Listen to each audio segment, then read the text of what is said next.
but also in innovative technology-backed healthcare systems, enhancing maternal and child health services, and improving disease prevention and treatment remain vital pillars in our Nguzo Kumi manifesto, which is now implemented as our third county integration development plan. Our county's fertile lands have consistently yielded abundant harvests, solidifying UASIN GISHU County as the nation's breadbasket. Timely provision of essential farm inputs has ignited optimism among our farmers.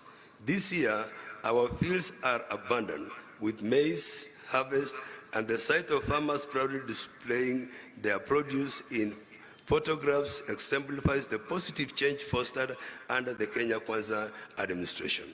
In the midst of our devolution accomplishments, I urge all of us to center our discourse on fundamental matter, bolstering service delivery through performance management.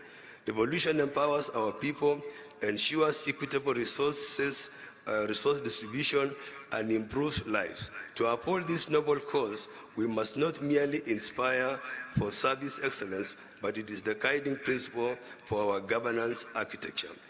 Transformative service delivery as devolved entities requires proactive performance management underpinned by transparency, which propels us towards effective governance. Ladies and gentlemen, our achievements span beyond sectors. UASIN GISHU County has flourished as an ideal place to work, live, invest, and explore. A secure environment, conducive business climate, and rich cultural tapestry converge to create an ecosystem that welcomes us all. Our strides in infrastructure, education, health, sports, and agriculture not only enhances citizens' quality of life, but also beckon investors and tourists to discover the myriad opportunities in our county. And as we gather for this conference, let us remember that the spirit of devolution burns within each of us. It is a collective journey towards realizing our forefathers' dreams and securing a brighter future for generations to come. Let's engage in meaningful discussion, share knowledge, and chart a course that fortifies our nation's fabric. To you, Your Excellency, esteemed guest, I extend heartfelt gratitude for gracing us with your presence. Together, let's continue to foster the spirit of devolution, ensuring that Kenya's path towards progress and prosperity remains unstoppable. Thank you, and may this conference resonate as a resounding success. Thank you, asanteni sana. Na niseme karibuni tena UASIN GISHU. This is a place that we prepared for you as our guest. As you move around and see the beauty of this county, you can also see the potential that you can of investment that we have in our region. We pride ourselves for our key athletes who have given us a good name. Our brand is the County of Champions. And I want to say karibuni sana to the County of Champions. Asanteni na Mungu awabariki. Before I forget, we also have some nightlife here. We have more nightlife than day life. So I want to say when you move around, just feel good, you are secure. Asanteni na Mungu awabariki.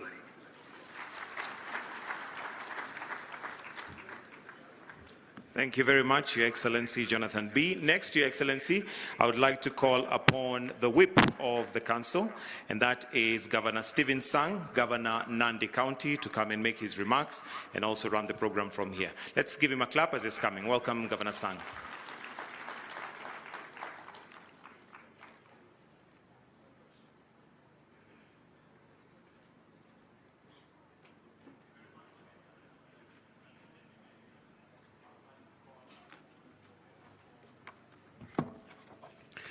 Asante sana, MC.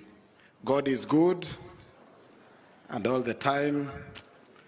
Asanteni sana. Kwanza, Your Excellency, the President of the Republic of Kenya, we as Council of Governors and the Devolution family are excited that you have joined us today in the official opening of today's Devolution Conference. Your Excellency, yesterday, we had planned some pre-devolution activities. One of them was a football match between the Senate and the Council of Governors. As agreed, Your Excellency, and by the tradition, this is always not a serious match, it's a fun match. And Your Excellency, this is, and to confirm that this is a fun match, we know football we do 90 minutes in a football match. Ours was about 50 minutes, which means 25 minutes, 25 minutes. We had also agreed that this was a fun match, but our friends in the Senate, Your Excellency, unleashed a professional team on us. And at the end of the game, we were at 0-3. But Your Excellency, we think that you may have conspired with the Senate, because one of our strikers, dependable striker, Governor Otuoma from Busia, for some reason you disappeared with him for the whole day yesterday. So you may, we think that you may have colluded with the Senate team, including a very dependable 2 members of our cheering squad, very noisy Senator Susan Kika of Nakuru, and Governor Susan Kika of Nakuru, and SES of Embu County. So, Your Excellency, we hope that in the next biannual devolution conference, you will find time to side with us and not with the Senate, so that we can redeem our image as governors. Nonetheless, we still have the 3 days ahead of us. We will be able to prove ourselves as COG. So, asante sana, we have, Your Excellency, very few remarks from our sponsors, and I want to take this opportunity to welcome our remarks from our platinum sponsors, starting with Ambassador Meg Whitman, the U.S. Ambassador to Kenya, to come and make our remarks. Karibu, Balozi.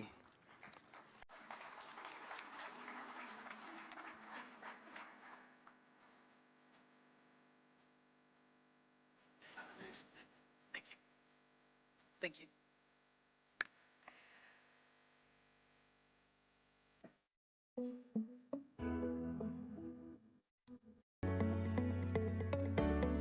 Thank you very much. Abare Saleo, good afternoon.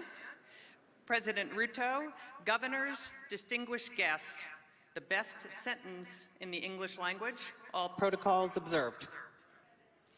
It is a pleasure to be in ELDORET at this Devolution Conference, my first, and I'm delighted to have this opportunity to speak to you today. Ushirikano wa Kenya na Marekani ni imara.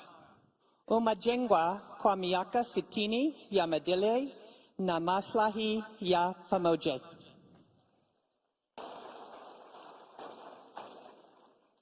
Our partnership has enhanced security and improved the lives of Kenyans and Americans.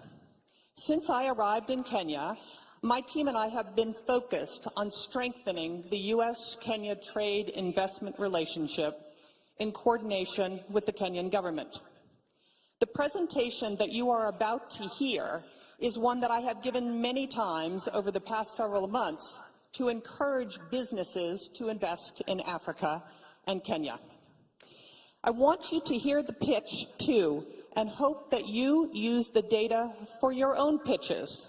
And I welcome you to add your county to this story. And the story is, why Africa, why Kenya, and why your county? Whether that's Homa Bay or Kilifi or Nairobi or Mombasa. Let us seize this moment to increase bilateral trade and investment to all our citizens. Now, just after I arrived, it became clear to me we needed to update the narrative on Africa. For example, when I was a CEO, I'll be honest, I probably thought about Africa 1% of the time. Many businesses I managed were elsewhere. But if I were back in the boardroom today, Africa would be on my radar for 2 very simple reasons: supply chain diversification and net zero emissions. If the war in Ukraine and the COVID pandemic taught us anything from a business perspective, it taught us that single sourcing your supply chain from any one country is not smart.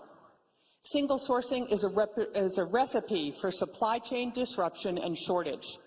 Today, every company is looking for new places to diversify their supply chain. Now, what the war in Ukraine and the pandemic did to spur supply chain diversification, climate change has done for energy use. Businesses are pushing for net zero emissions to meet their climate change mitigation goals. And Kenya, as you know, generates 93% of its electricity from renewable sources, and this percentage is only going to go up with geothermal, solar, and wind investments. And to further emphasize this point, ponder these words from a CEO of a major consumer tech company who I hope to bring to Kenya. He said, "Supply chain diversification is now an essential element of our business, and so is the need to be totally green. In that sense, Kenya seems to offer us a 1-2 punch for success." At the embassy, we've been doing a lot of trade and investment data analysis since my arrival. And what I have learned has been surprising and paints a far more dynamic business outlook for Africa than most Americans understand. And here are some data points that I found particularly interesting, and ones that I share often with American businesses. Why Africa is the first question American businesses have. By 2015, 1 in 4 humans, a quarter of the world's population, will live on the African continent, and 1/3 of the working age people will live on the African continent. It's the youngest population on the world. 60% of the population is under 25, and in my view, Africa is the last and largest emerging market and offers the last big supply chain and consumer prospects, much like the opportunities we saw in Southeast Asia 20 years ago.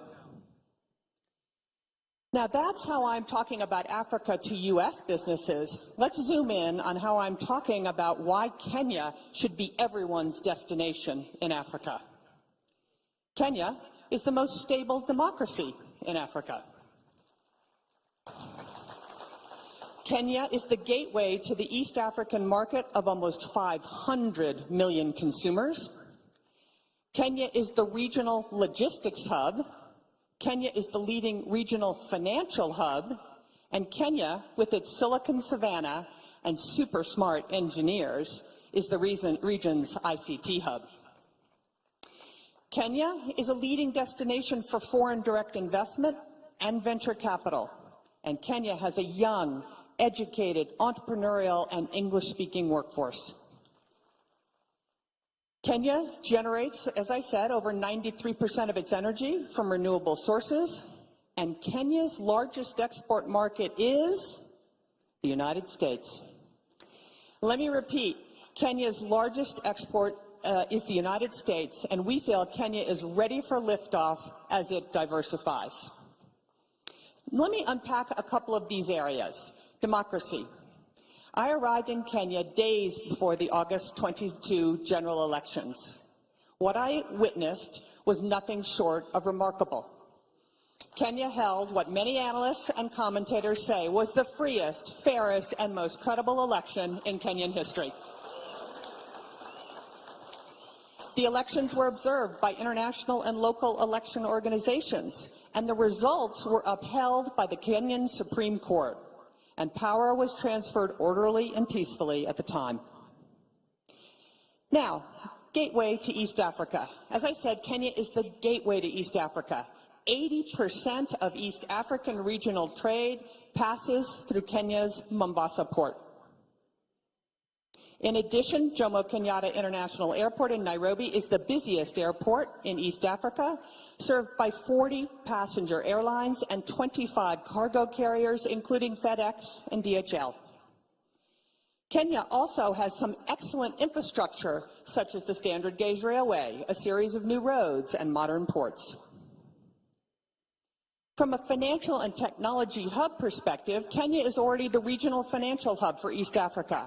Several international banks have been present in Nairobi for decades, and five major global financial institutions like the World Bank and the International Monetary Fund have established their regional headquarters in Nairobi. The region's regional stock market sits in Nairobi, and the city hosts the necessary legal, accounting, and consultancy services to preserve and accelerate this.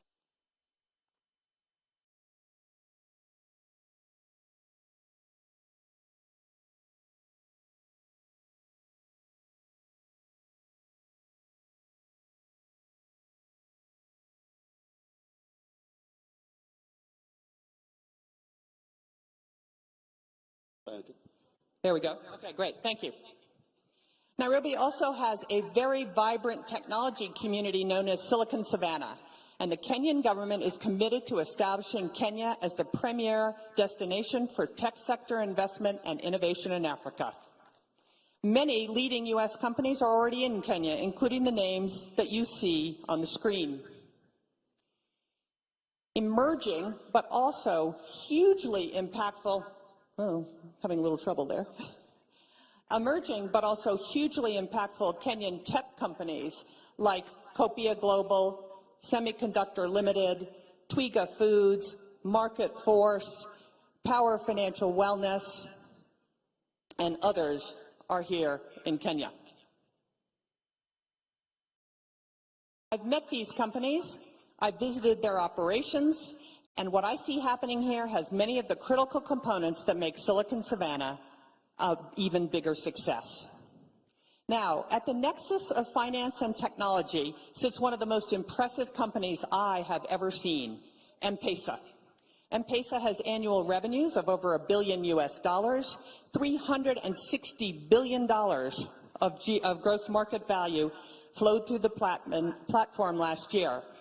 And it has an open API of over 60,000 developers. M-Pesa has over 50 million customers in 7 countries and is involved in over 70% of Kenyan transactions, powers over 5 million businesses, and 60% of Kenya's annual GDP flows through it. Let me say that again. 60% of Kenya's GDP flows through M-Pesa. And let me tell you, I know a little something about this industry, having bought and owned PayPal at eBay, and I assure you, M-Pesa is extraordinary.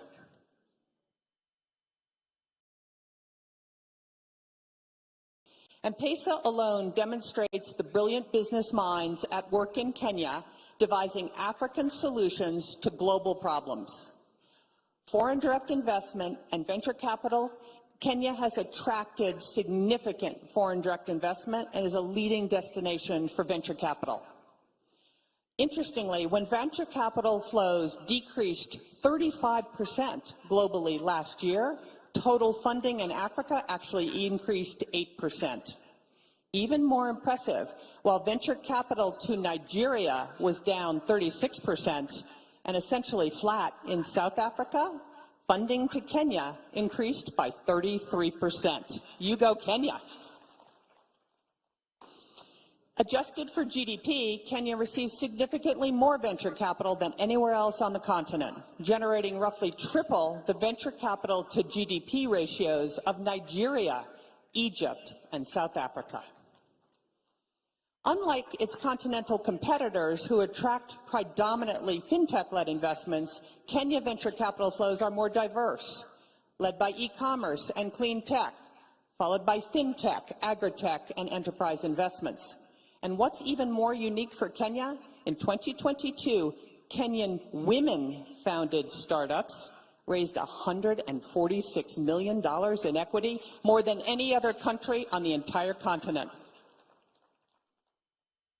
As I said, more than 90% of Kenya's on-grid electricity is currently generated from renewable sources, primarily geothermal, wind, and solar. A great example is Kapeto in Kajiado County. It's the second largest wind farm in Kenya, proudly supported by the U.S. International Development Finance Corp. And Power Africa. And it is phenomenal that Kenya has committed to reaching 100% renewable energy by 2030 and is already close to achieving that goal. From a workforce perspective, Kenya is English-speaking, has high literacy rates, and strong primary, secondary, and tertiary education systems. And every firm that I have spoken to about the quality of Kenyan workforce says this: the Kenyan workforce is their best workforce in the world. As I mentioned, in 2022, the United States became Kenya's largest export market, edging ahead of neighboring Uganda. In total, Kenya exported $890 million in goods to the United States last year, and in addition, the United States exported around $600 million in goods to Kenya. So $1.5 billion in total U.S.-Kenya trade. It's fairly balanced, and it's expected to increase as the United States and Kenya negotiate a first-of-its-kind bilateral trade agreement that we hope will be done by the end of this year. And we hope this agreement will be a model for the rest of the continent once signed. So now you know why I am so enthusiastic about the Kenyan prospects and the Kenyan investment climate. But when I talk to American investors, they have some questions, and there are room for improvement. The Ruto administration has made great strides and is committed to building a business-friendly environment. But if it is to accomplish the goal, the government's going to have to address a few issues. And the first is taxes. Kenya must have a consistent, transparent, and fairly administered national tax policy to attract and retain foreign direct investment and accelerate economic development. The tax rates don't need to be the lowest. They need to be the most consistent. And all of you know, some work still needs to be done, but the recent finance bill had many changes that will make Kenya's tax policy more consistent and therefore more bankable by foreign direct investment. Without a doubt, corruption is a critical issue and one that must be addressed for Kenya to reach its full potential in all areas of development. Everyone knows corruption leads to misuse of public resources, slows economic growth and job creation, and damages the investment climate, as well as undermining equal participation in the prosperity of this country. However, while corruption does remain a challenge in Kenya, as in other developing markets, third-party measures of corruption indicate positive trends and some progress in recent years. According to the United States Millennium Challenge Corporation's country scorecard for 2023, Kenya's score for control of corruption was 0.28, representing its third passing score in a row and its highest score to date.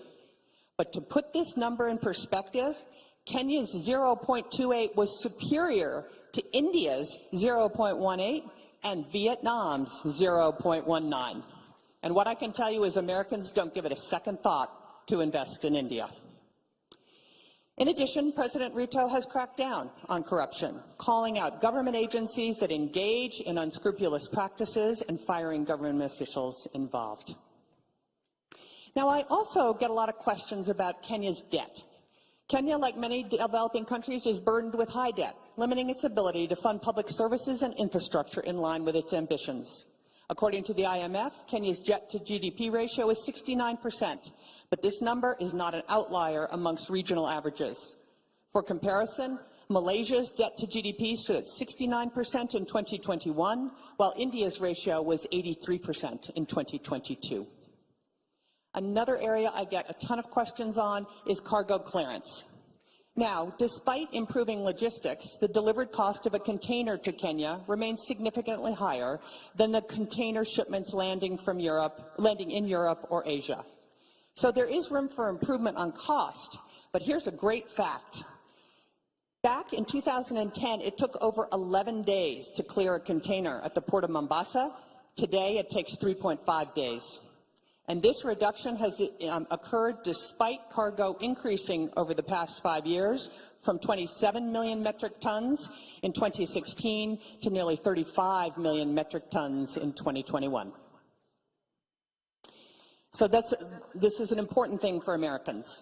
This is an excellent opportunity, I think, to put to rest the argument that Kenya is not a manufacturing country.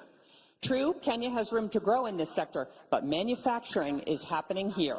And let me give you a few examples of Kenya's manufacturing prowess.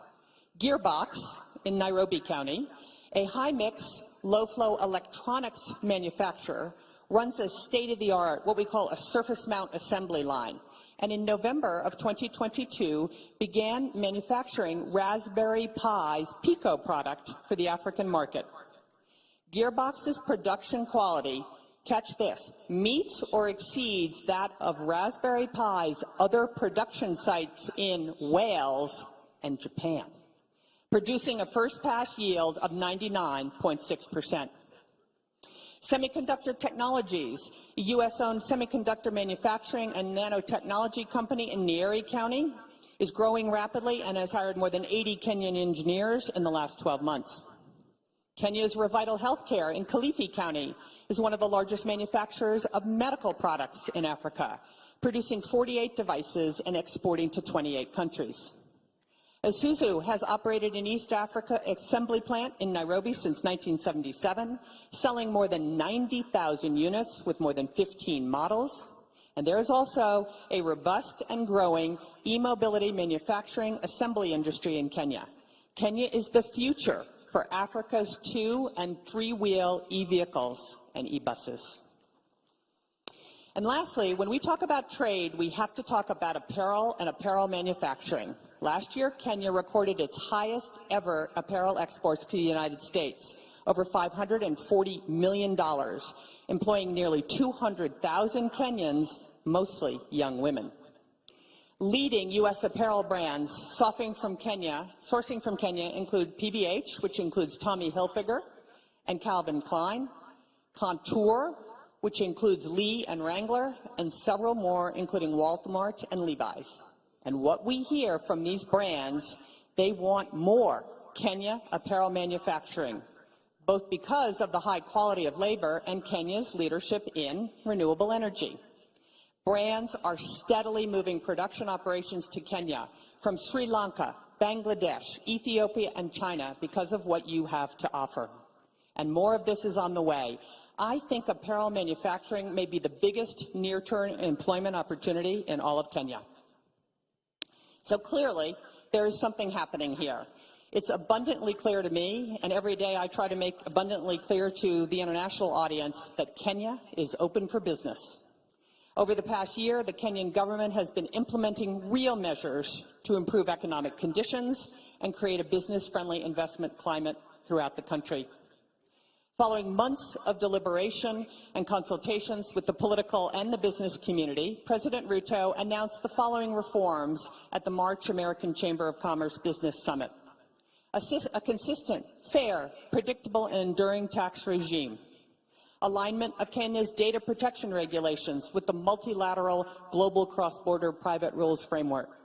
A 6-month deadline for KRA to either pay all verified tax refund claims or provide offsets.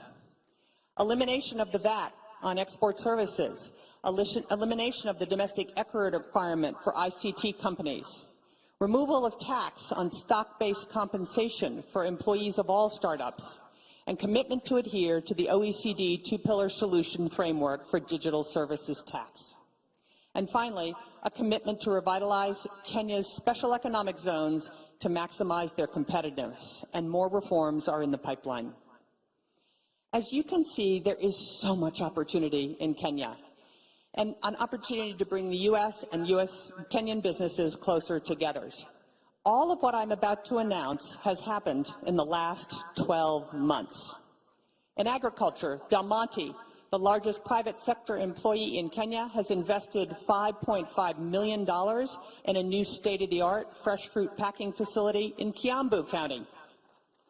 Contegra, a U.S.-Kenya company on the forefront of restoring Kenya as the leading producer of organic insecticide, is building a new $15 million pyrethrum refinery in Nakuru County, benefiting over 90,000 farmers. Regen Organics, an incredibly innovative company founded by young MIT graduates, they're like 27, turning waste into fertilizer, fuel, and animal feed. They will expand their farm and organic waste collection, more than doubling their production of affordable, locally produced agriculture inputs benefiting 10,000 farmers, and they're building a new $7 million factory that will create 500 jobs in Kakamega County. In apparel, the industry that continues year-on-year expansion, new partnerships have been launched with several leading manufacturing companies, including MAS and Mega, Coast Apparel, and UAL, and they will create at least 20,000 additional jobs and increase exports by 200 million in the next year. Many of these investments are in Machakos County. Best Corporation, also in Machakos, will launch a new apparel manufacturing facility in mid-2023 with plans to hire 2,400 new employees. And NextGen will build a state-of-the-art apparel labeling and packaging facility that has already broken ground and will be operational in September. In ICT and innovation, CCI Global, the largest business process outsourcing company in Kenya, has doubled its workforce to 8,000. In the next 6 months, they'll add 4,000 jobs in Kenya, in Kiambu County, for American clients like United Airlines, Spirit Airlines, JetBlue, AT&T, and Shipt.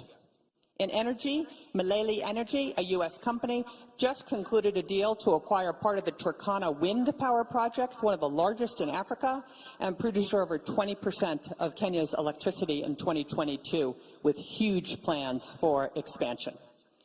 And last but certainly not least, in the medical pharma industry, the government of Kenya and Moderna finalized an agreement to build a new $500 million vaccine manufacturing facility in Kiambu County.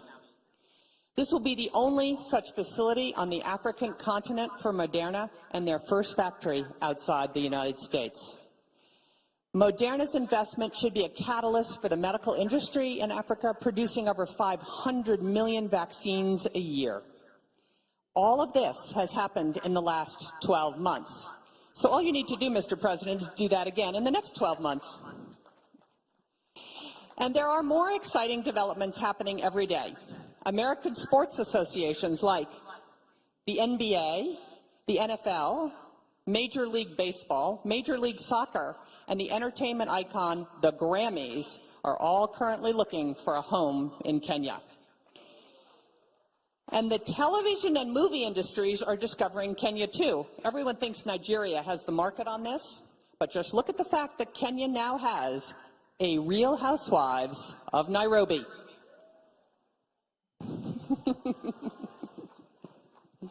So, there are many reasons why global businesses are considering or should consider Africa, and specifically Kenya and your counties, for trade and investment opportunity. This is your opportunity.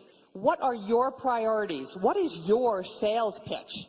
And as I said at the beginning of this presentation, when I was the CEO of HP, I only thought of doing business in Africa about 1% of the time. American companies are used to doing business with Europe and Asia. How will you convince them to make doing business in Kenya just as routine? I encourage you to take this presentation. There's no trademark on this presentation. Take this presentation and tell the story of why Africa, why Kenya, and why your county. Why Garissa? Why Mombasa? Why Isiolo? Why Nakuru?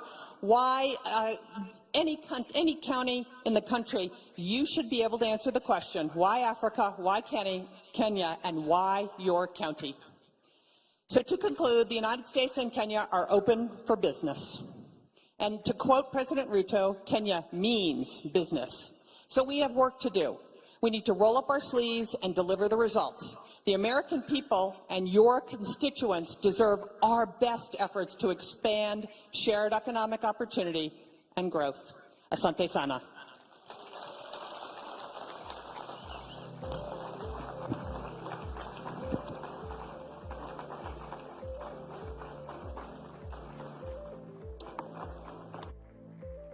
You will all agree. Thank you very much, Balozi. You will all agree that it would be difficult to cut short such kind of a candid presentation pitching for Kenya. The parting shot, Kenya is open for business. Counties are open for business. Our next speaker, I hope you will make your remarks fairly moderate because we are catching up with time. Our platinum sponsor, Safaricom PLC, Chief Executive, Mr. Peter Degwa, karibu sana.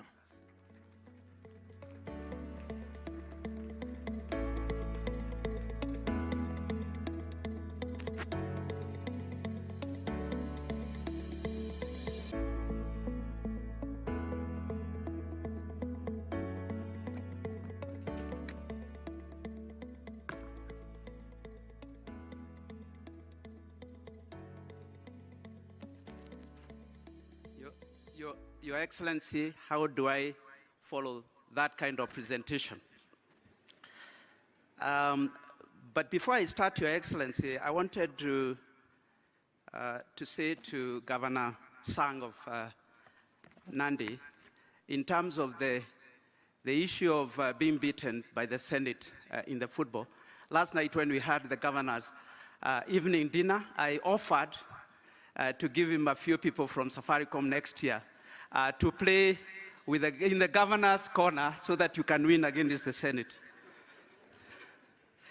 So, Your Excellency, Dr. William Samoei Ruto, President of the Republic of Kenya and Commander-in-Chief of the Kenya Defense Forces, the Honorable Governor Anne Waiguru, Chairperson of the Council of Governors, the Speaker, National Assembly, and also the Senate, Prime Cabinet Secretary, Cabinet Secretaries, Your Excellencies, Governors, Honorable Members of Senate and National Assembly, Ambassadors and High Commissioners, all protocols observed. Ladies and gentlemen, good afternoon. Good afternoon. It gives me great pleasure to join you at this Devolution Conference as representing Safaricom, and I thank the Ambassador for becoming a Chief Marketing Officer, especially for M-Pesa. It is true that we transact about $1 billion Kenya shillings through $1 billion through the M-Pesa platform, so it is a significant part. But I'm happy to be here in the home of champions, as Safaricom, which has been a major partner for devolution, but also digitization. But I'm also happy to be here as one of the platinum sponsors for this conference. This year's conference marks the 10th anniversary of devolution, a feat we should all be proud of. As Safaricom, we feel privileged to have worked with the national and county governments in the devolution journey every step of the way. We are a purpose-led, Kenyan-born company that uses transformative power of technology to enable Kenyans live better lives. It is about combining the power of innovation and technology to improve lives of people. We empower individuals, micro, small, and medium, and large businesses, as well as the government, both at the national and also county level, by connecting people to people, people to opportunities, and people to information. Your Excellency, ladies and gentlemen, our DNA is Kenyan. But beyond our borders, you have heard, we fly the Kenyan flag, driving financial inclusion across Africa through our innovative solution, M-Pesa, that has been recognized globally as one of the top 10 most influential financial inclusion projects in the last 50 years. We've also expanded our footprint across the border to Ethiopia, where we've started commercial operations since last year. Our Ethiopia business has started off well and is growing every day. We are past the 5 million customer in terms of customers recruited, and also close to 2,000 sites that we've set up so far. Through the foundation, which is the Safaricom Foundation, we have built a footprint in all the 47 counties, and many of the county governors and officials are familiar, partnered with over 4,000 partners and implemented over 4,000 projects, investing over 7 billion Kenya shillings since Safaricom Foundation was started on August 14th, 2003. These investments have impacted over 10 million Kenyans. So Safaricom Foundation is 20 years old. Please clap for Safaricom Foundation. As we celebrate the 20 years of impacting lives positively, we hope to inspire hope for a brighter future through sustained community engagement, both through Safaricom Foundation, through the M-Pesa Foundation, but also through our commercial operations, which many people in this room are familiar with.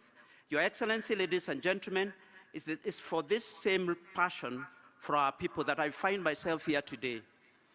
We are your partner for digitization or digital transformation, and your technology enablers in ensuring that Mwananchi receives government services efficiently and conveniently.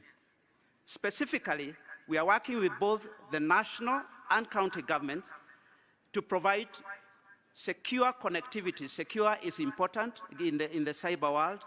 Infrastructure development such as cloud and fiber and financial technology and affordable smartphones. I know this is your favorite topic, Your Excellency. Recently, His Excellency President Ruto said that it was our collective duty to deploy the best innovations and technologies to make Kenya efficient, competitive, and prosperous. His Excellency has pronounced himself on several occasions, pledging to enhance government service delivery through digitization and automation of government services for online access.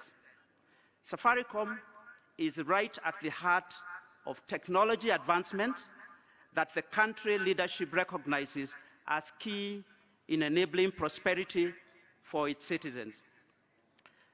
We've been a partner with national government initiatives on various sectors. In agriculture, we supported the government rollout, the revolutionary fertilizer subsidy program to over 3.2 million farmers across the country. I thought I would receive a clap for that. Under the financial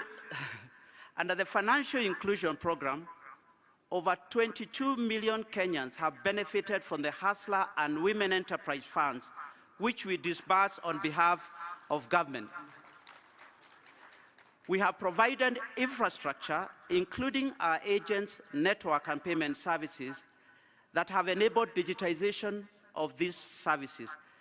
I wanted to say that when the President launched Hustler Fund on the day of launch, we got 5 million attempts trying to get onto the Hustler Fund platform. And only platforms like M-Pesa can be able to handle that kind of traffic and be able to operate and deliver the rest of services across the board. This project will not only provide employment, but will also enable access to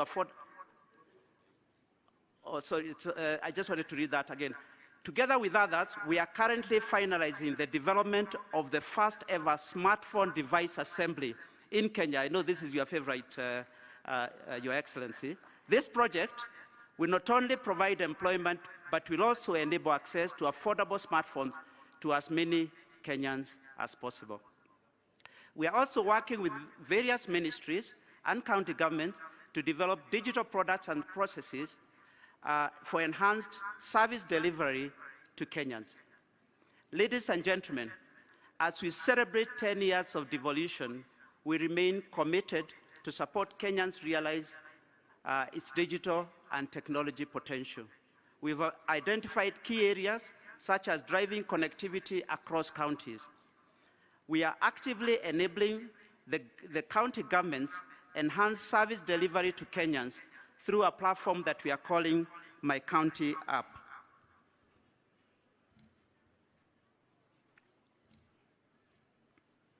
You can clap. I was trying to look for some notes. So in our engagement, I wanted to explain to you, Your Excellency, that in our engagement with the county government, we have identified one challenge we would like to address in partnership with the counties. By nature of their wide portfolio of services they offer to citizens, there are multiple technologies being adopted by multiple suppliers or providers. Hence, we are implementing a user experience initiatives that we are dubbing My County App that will allow counties to connect multiple services and multiple technologies and deliver a seamless user experience. With My County app, we can easily scale adoption of county digital services by citizens without having to launch multiple user channels.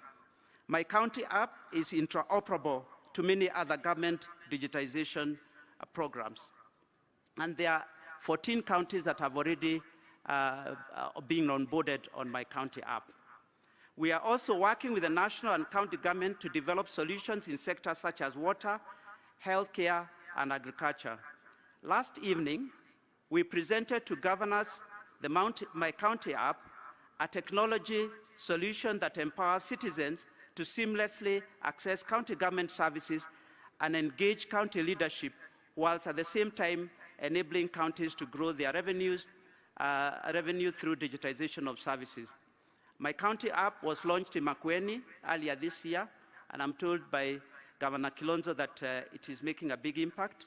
It is an app where counties can collect and deliver services without having to launch several apps for different counties or different services. Specifically, My County app will enable counties to broaden digital services scope, increase own source revenue due to better collection and service delivery, and most importantly, drive citizen engagement by allowing citizens to directly engage county leadership digitally. As I've said, so far, 14 counties have connected to My County app and will continue to engage others. And as I've said, it is all interoperable with other digitization elements that the government is using. As I conclude, Your Excellency, ladies and gentlemen, I want to reiterate Safaricom is ready to work with your governments to ensure that no Kenyan is left behind in this digital era. I echo His Excellency's Ruto's call that we can help to deliver service to Kenyans from the comfort of their homes, chambers, or from their businesses. Your Excellency, for us to support Kenyans adequately, we also call upon the government to continue to creating policies that encourage investment, a conducive environment that will allow enterprise to lower their operating costs and also subsequently pass these benefits to customers. The industry has collectively invested in modern infrastructure which is widely spread across the country. Specifically, we, the telco industry, are investing heavily in fiber rollout as we seek to support your target of laying 100,000 kilometers of fiber optic cable. I call upon the county and national governments to harmonize on the different levy charges and rates that are charged by counties and other government organizations to enable fiber to be seamlessly delivered. In addition, we ask that the government classifies telecommunication, in particular fiber infrastructure, as critical infrastructure, because today, when roads are being constructed, fiber is cut, and there is no consequence of cutting fiber, unlike power or water. This will ensure that the safety of these assets enable more investment to accelerate the rollout of fiber across the country. We remain committed to making a difference by supporting the economy through job creation, meaningful partnerships, and remain steadfast in paying duties and taxes to the government. Safaricom recognizes that technology has tremendous potential to unlock Kenya's economic growth, solve customer and societal challenges, and deepen digital and financial inclusion. We will collaborate with the government towards projects and initiatives that seek to transform the lives of Kenyans. With these remarks, I thank you, and I wish you all a very successful 2023 Devolution Conference. We are ready to be your partner of choice in digitization, and we are ready to partner to make the future of Kenyans brighter. Thank you very much.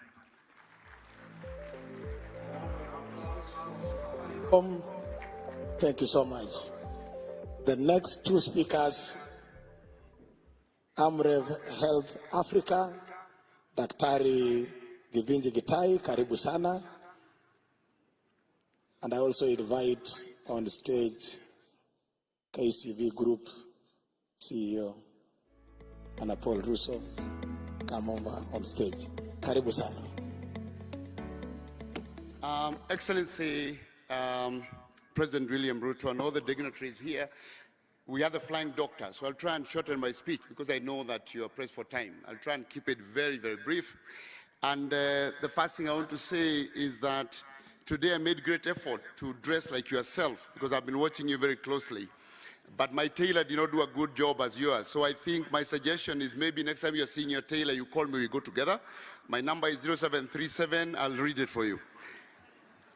I just want to highlight a few things, Your Excellency.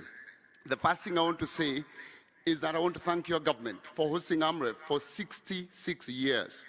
AMREF is an international NGO which was founded in Kenya, but has spread to 35 countries in Africa, spending about $250 million every year on healthcare. In Kenya, we spend about $60 million on healthcare, and your partnership and your patronage in your presidency is greatly appreciated.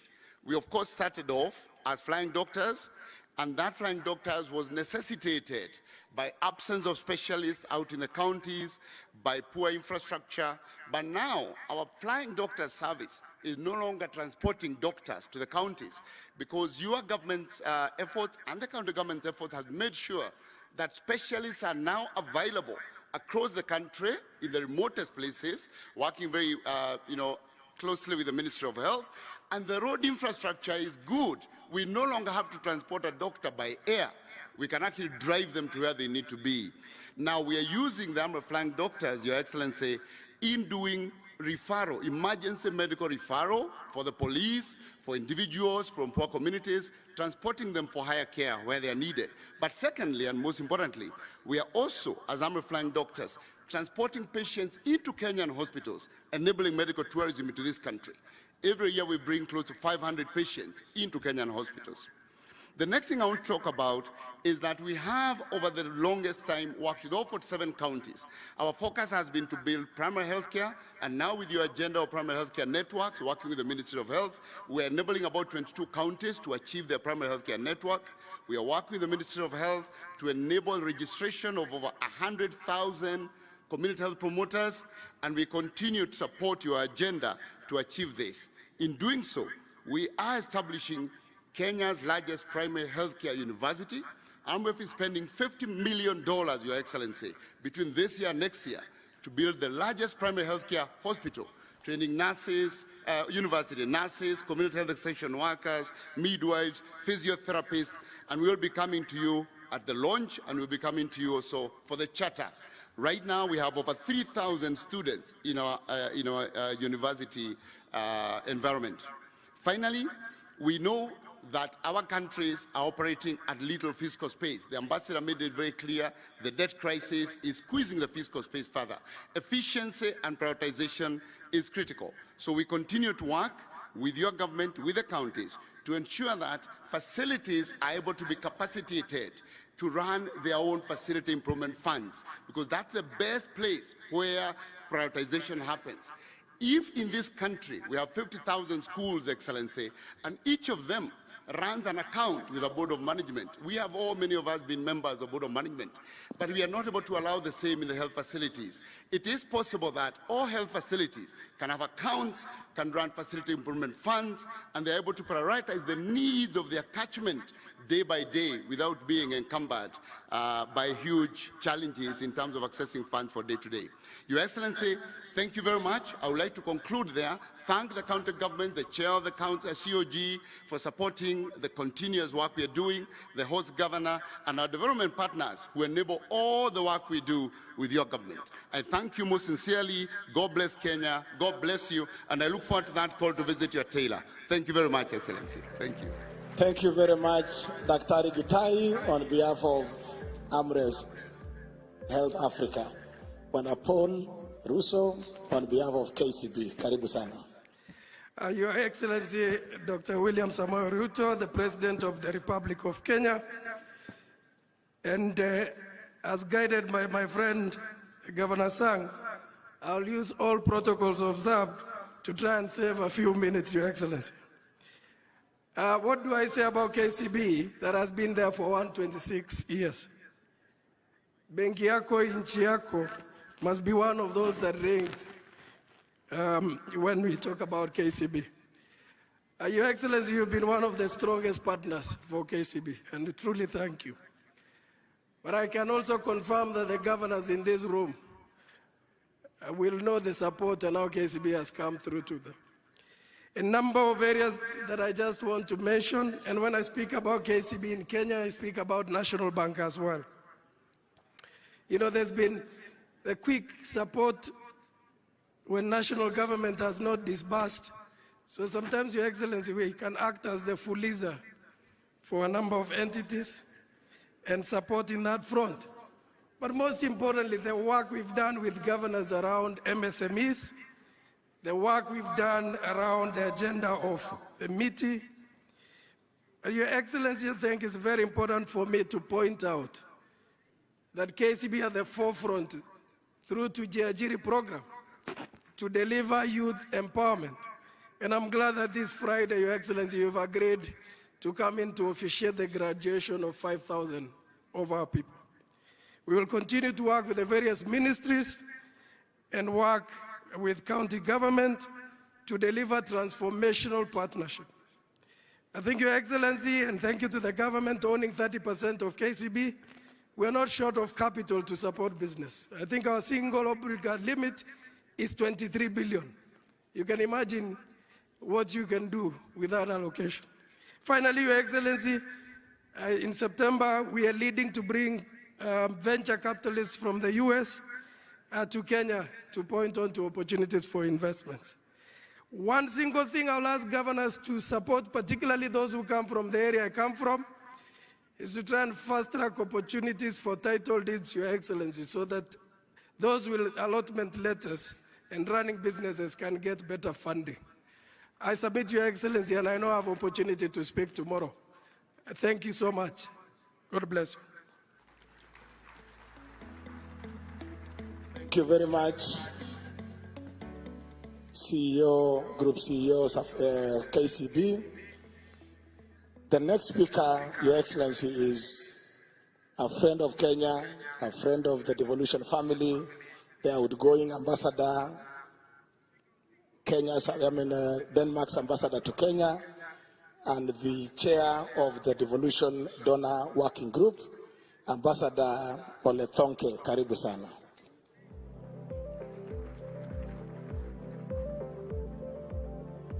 And as the ambassador comes, we have reorganized the program in order to save on time. The presentation by the PS, Teresia, will be done tomorrow. The presentation by Ahmed Abdullahi on the resolutions of the 7th Devolution Conference will be done tomorrow. Also, the presentation of the resolutions of the Children's Conference will be done tomorrow. So those 3 items are off the program for now. Karibu Balozi. Thank you so much. Your Excellency, Presidents, all protocols observed. I looked at the list of speakers, and now I understand it's shortened a little bit, but then it reminded me of my favorite band making music here in Kenya, Sauti Sol, and one of their greatest songs is called Short and Sweet. I will try to do that today. Listening to my American colleague and her presentation, I also thought of changing the title of my presentation today. Instead of Why Africa, Why Kenya, mine will be Why Kenya, Why Devolution. First of all, it's a great honor for me to speak on behalf of development partners. I've learned from the host governor, Jonathan B., that this is the county of champions. But if I was to name a country of champions in terms of devolution, that would be Kenya. You have in 10 years built up a huge devolved administration from scratch, which is for me really a remarkable achievement. And what I have witnessed working with devolution right from the beginning is that very, very soon there was this spirit of family in terms of devolution. Everybody came together, worked together despite political differences, finding solutions and really trying to move forward services to the people in the different counties. Furthermore, I also noted when I was present at the elections in 2012, a lot of politicians, they wanted to become senators. They thought that was the thing at that time, whereas not as many were that interested in becoming a governor. That is very different today. Not that senators are not important, but I think the interest and the competition to become a governor nowadays, for me, really is a signal of how devolution has transformed also politically Kenya. Also, speaking to a lot of voters going into the elections last year, a lot of them, they said, yeah, we are not sure what we will vote for at national level and for our National Assembly, but for my MCA and my governor, that is so important for me. So for me, that's part of the story of the success of devolution in Kenya, bringing the resources and the decisions closer to the people that are affected by that. And we have seen amazing results, I believe. We have seen much more equal development all over Kenya. We have seen citizens' participation, which is crucial. We have seen huge investments in the health sector, in water, agriculture, roads, etc. And I also witnessed during the drought due to the climate change the last couple of years, the way that a lot of the county governments really engaged in climate change, for me, is a clear signal that the notion that climate mitigation, you need to deal with that at a global level, but climate adaptation, you need to deal with that at a local level. So for me, devolution in Kenya has really been a game changer. And that's why we as development partners are so keen to engage even more with all counties and the devolved organizations of Kenya. There's a couple of things to move forward devolution even further in Kenya. First one, we have discussed so many times that if the counties do not get the money, the resources in time to spend them before the financial year ends, nothing will happen. And I'm so happy to learn that this year, the new government and you, Mr. President, that you were able to actually send the money already the 10th of July to the counties to make sure that those monies start working immediately. For us development partners, unfortunately, our funding needs to go through the annual county additional allocation grants, and that needs to be passed by both Senate and the National Assembly, and that process somehow is cumbersome. We've discussed at length. I really hope that you will be inspired by the executive and get those money out working very, very soon. We are actually talking about development partners funding of around 33 billion shillings. Secondly, we must ensure that corruption does not happen at county level. That has always been the argument against devolution, that this will just devolve corruption in Kenya. And that will be deceiving the citizens and the local communities around. And also for us development partners, we will run away as fast as we can when we observe that. I also noted that one of the first things Your Excellency did and announced after the elections was that this government wants to transfer the remaining functions according to the Constitution to the counties. I understand a lot of work is going on because it is not an easy task and it involves a lot of resources, but it's underway and we are all really looking forward to that happening. To end, I urge all to recognize that the glass of devolution is actually more than half full in Kenya. Both central and devolved level needs to work together, and they are, to fill that glass even further. And when I was walking through the stands before coming here, I have witnessed so many, both civil society, private sector, organizations that are that are really keen and willing to work with everybody and all the counties to move devolution forward here in Kenya. And I can assure that we as development partners, with these things, we are also ready to pour in a bit of extra water in the glass of devolution. This will be actually my last public speech in my tenure here in Kenya. I really want to thank everybody that I've worked with around devolution. It has really been an honor and a privilege for me, and I wish you all the best of luck. I will follow what's happening in Kenya from a distance. Thank you so much. Thank you very much, Balozi. Next, Your Excellency, is a very short video on 10 years of devolution, just capturing the moments. Kenya has recorded remarkable transformation since the inception of the devolved system of governance in 2013. Devolution has ensured development across all counties, and citizens have embraced this system of governance. It is in this context that the Devolution Conference 2023 is taking place.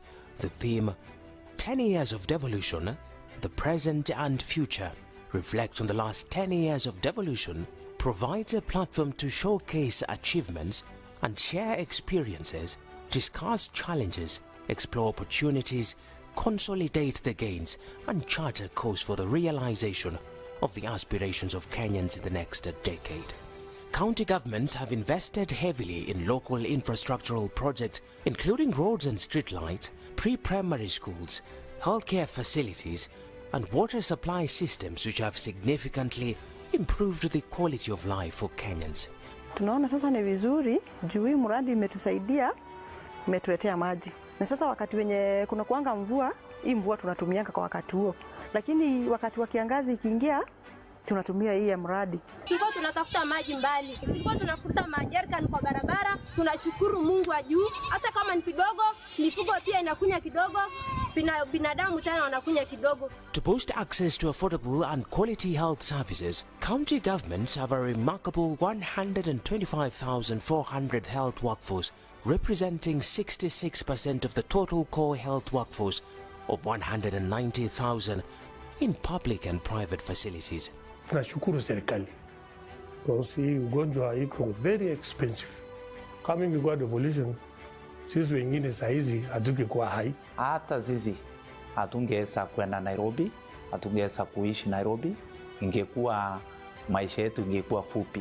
Recently, a governor had an MOU signed between Zipline Kenya and Nyamira County government that will see emergency drugs being flown from the warehouse of Zipline in Kisumu, where we keep our emergency drugs. A priority for any county, really, because it will save lives. If you have to deliver blood or antivenom when you have a snake bite in a rural village. Agriculture, a fully devolved function, is the backbone of Kenya's economy. Counties have promoted sustainable farming practices by providing and digitizing agricultural extension services, providing subsidized credit, seeds, and fertilizers. Hapa niko na hii mbegu initiative ambayo ilitoka kwa kaunti yetu ya Trans Nzoia. Naona hii mbegu tumefurahia kabisa. Naona mahindi imeenda juu kabisa na iko na afya mzuri, imegrow haraka zaidi. Tunashukuru county government na Kwejo kwa kuwa wametuwezesha kutupandia nyasi, na wakati huu mnaona nimechukua hii yenye wanatusia at subsidized price. The farmers are being helped to grow more coffee bushes, and they are getting the coffee seedlings at a low cost because it has been subsidized. Tuko na miaka mbili nianza nilime hii sweet potatoes. Hii ametusaidia sana kwa kusomesha watoto wetu, kulisha. Na team harvesting marriage manomea na yuto moromo okahinya na yudo pesa moromo pesa manongeko onwankan gitinda deke college emanomia mor mar medo pidorech emia amake mutegno. The livestock sector has recorded tremendous growth over the last 10 years, County governments have successfully vaccinated 2,673,486 animals, procured 87,920 straws of semen, and distributed 336,667 chicks in the last 1 year alone. Nashukuru Mungu ameingilia kati, hata wametujengea slaughterhouse. Kwa hivyo sasa tutakuwa tunapata mahali pa kuuza, hata pa kupeleka kuku zetu. The construction of markets and trading spaces and expansion and renovation of existing ones have all been achieved under devolution.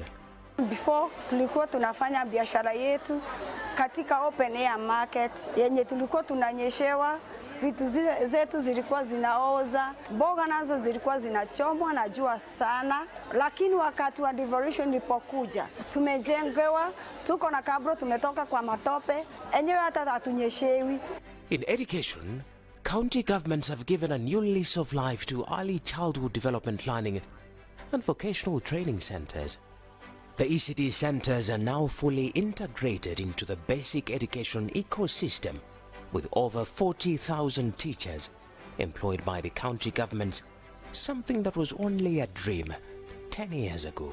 Nilikuwa napata 2,000 na si kwa jumla, nilikuwa napatiwa kama 200 leo, 100, lakini tangu our excellence aingie kwa kiti, sisi walimu wa ECD tumepata mshahara ambao unastahili. To further improve access to ECD services and the overall health of the learners, county governments have invested in school feeding programs to ensure that learners get at least a meal a day.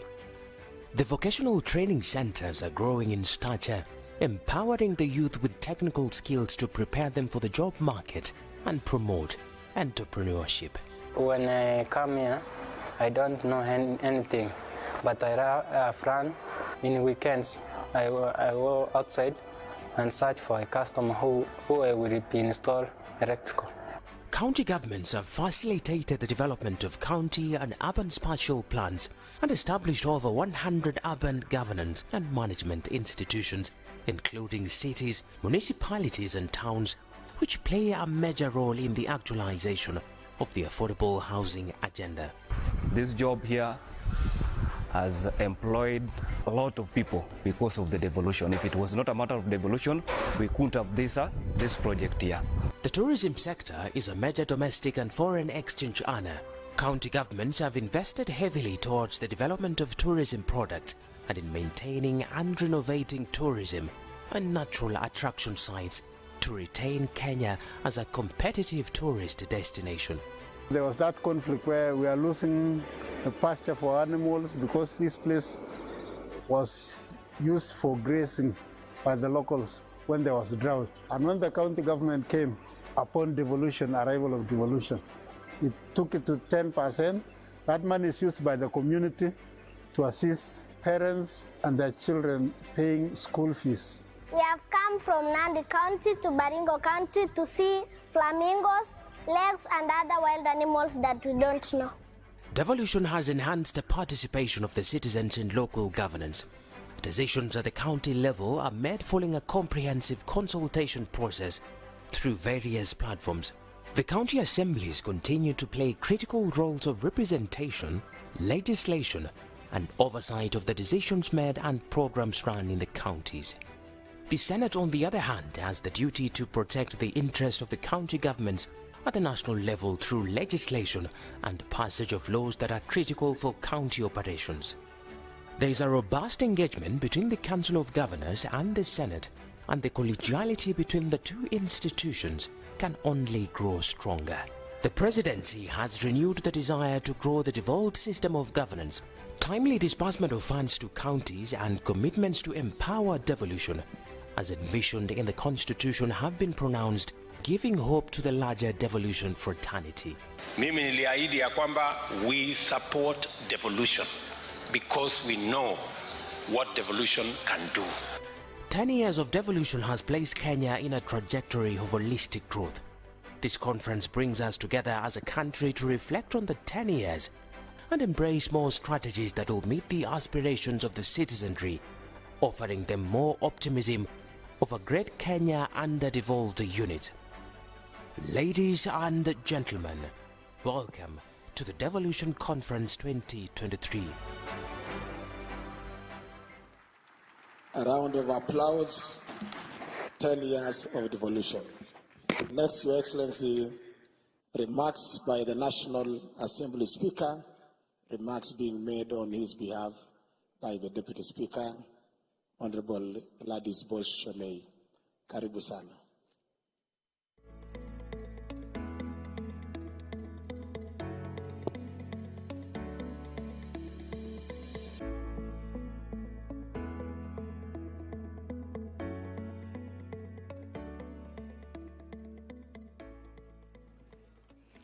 Your Excellency, with your permission, allow me to adopt the protocols that have already been established. I think after listening to Balozi Megan, I thought we should, everything had been said. So I'll go straight to this speech. I'm reading it on behalf of the Right Honorable Speaker of the National Assembly, Dr. Moses Wetangula.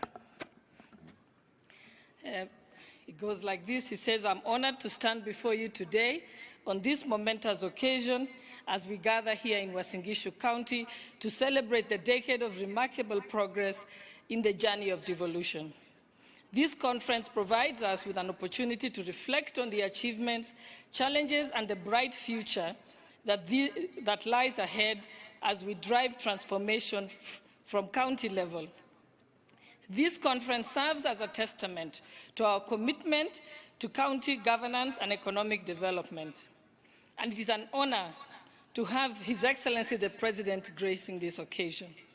Your Excellency, your presence today not only adds prestige to the event, but also underscores the significance of our collective efforts and national government commitment to the devolution process. Your unwavering dedication to the principles of devolution are your vision for an empowered citizenry that has a pivotal in driving Kenya's progress. Your leadership and vision have been instrumental in guiding our nation. Distinguished guests, ladies and gentlemen, under the theme, 10 years of devolution, the present and the future, we celebrate the strides that we have made in empowering counties to become centers of economic development. We celebrate the success achieved and the potential that lies ahead. The concept of devolution has led to numerous positive changes that have positively impacted the lives of citizens. We have witnessed the improved healthcare services, better infrastructure, enhanced education, and increased citizen participation in the governance of others. As we gather here today, one of the most notable patterns within the intricate design is the close and symbiotic collaboration between our county governments and the esteemed National Assembly. Your Excellency, our shared vision and of cooperation has enabled us to work hand in hand to address the needs of our citizens. The National Assembly, Your Excellency, will continue to assist the county governments in their daily operations by passing legislation that enables effective delivery and equitable distribution of resources. As we navigate the path of devolution, it is worth acknowledging the intricate interplay between the two tiers of government. Much like the symphony, where an instrument contributes to the harmony as a whole, the collaboration between county governments and the National Assembly has been created and is harmonious. Your Excellency, the National Assembly is committed to deal with the healthcare laws that are pending, the laws relating to the roads and infrastructure, the laws relating to food and feed safety, and other matters of better quality education. Ladies and gentlemen, Your Excellency, allow me to reiterate the 2010 Constitution, which was a turning point in our history. It is where the county governments were born. Your Excellency, given also the trajectory, and according to the UN Women Africa report of 2022, devolution has increased the opportunities for women and other marginalized groups and has allowed them to participate and engage in county-level planning, budgeting, and implementation. This has been great opportunities. And Your Excellency, allow me to end by quoting the Nobel Peace Prize winner, the late Professor Wangari Maathai, who said, "In Kenya, women are the first victims of environmental degradation because they are the ones who have to walk for hours looking for water, to fetch firewood, and to provide food for their families. Given this, I'm confident that the woman today is now has emancipated the degradation courtesy of, the women today have been emancipated from degradation courtesy of devolution programs."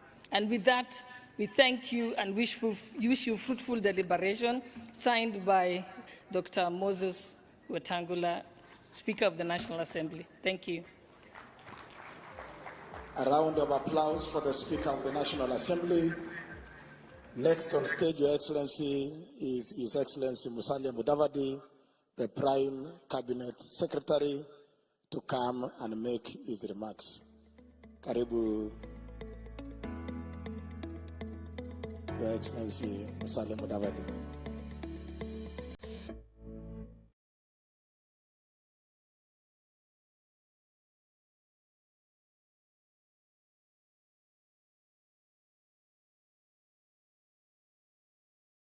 Your Excellency, the President of the Republic of Kenya, distinguished governors of all our 47 counties, ambassadors, high commissioners, cabinet secretaries, principal secretaries, ladies and gentlemen. Your Excellency, I'll be very brief. One, I just want to say that indeed, as we mark 10 years of devolution, we can easily say that if the 2010 Constitution is the crown for the country, then devolution is the critical jewel in that crown.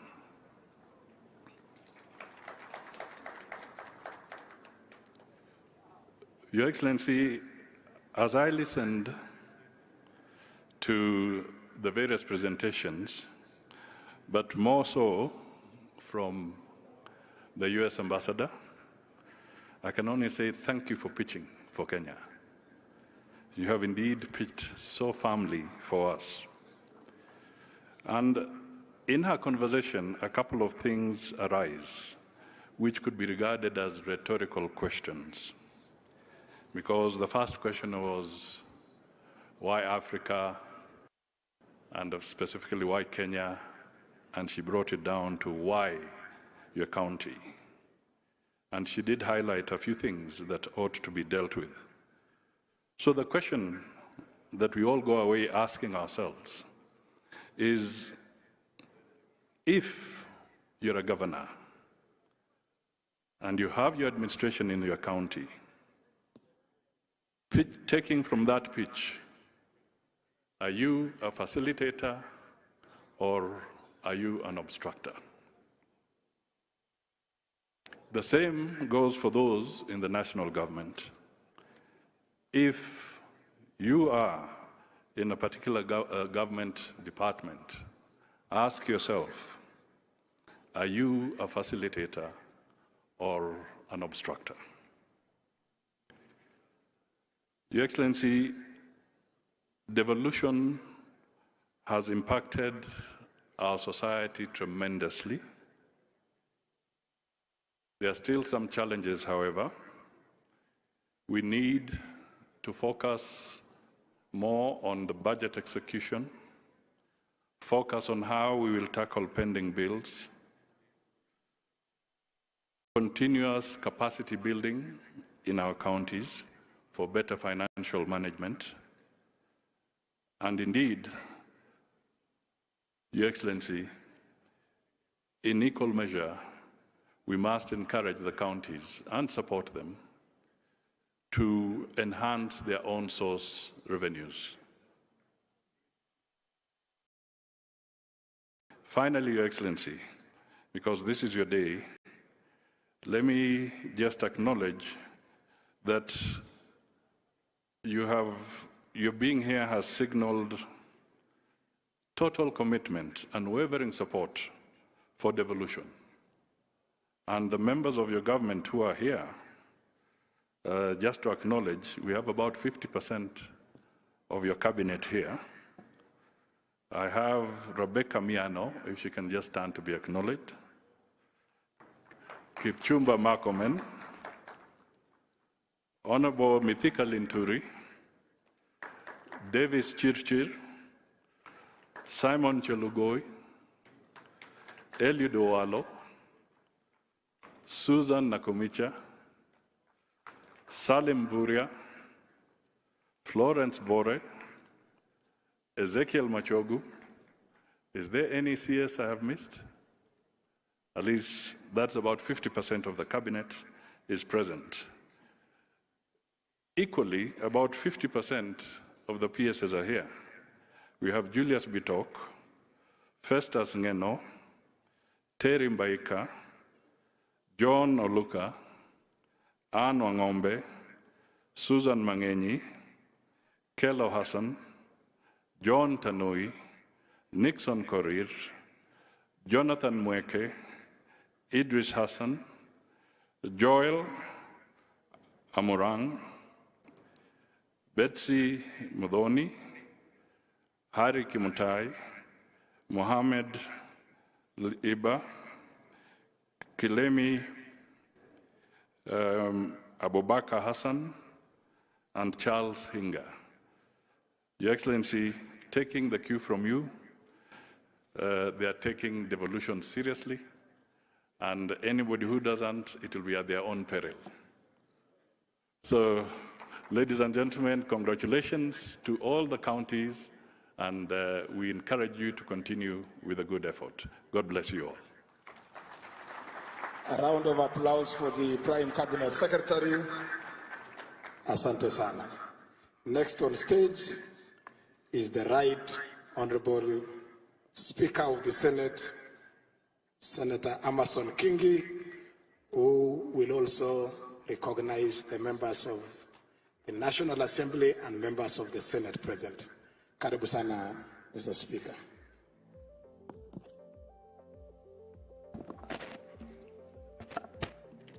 Your Excellency, the President of the Republic of Kenya, Dr. William Ruto, allow me to adopt the protocols as cited by the speakers who spoke before me.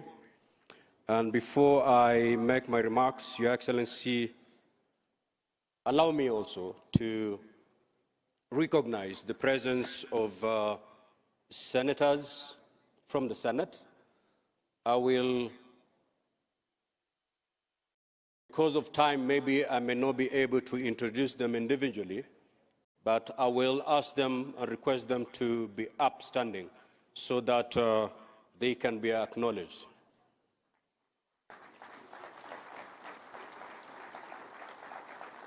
There are pretty few, so allow me to mention the names. We have the Majority Leader, Senator Cheriot.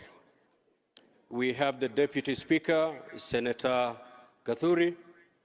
We have Senator Cherankei, Senator Methu, Senator Abbas, Senator Karungo, Senator Lelegwe, Senator Cheptumo, Senator Kinyua, Senator Kipsang,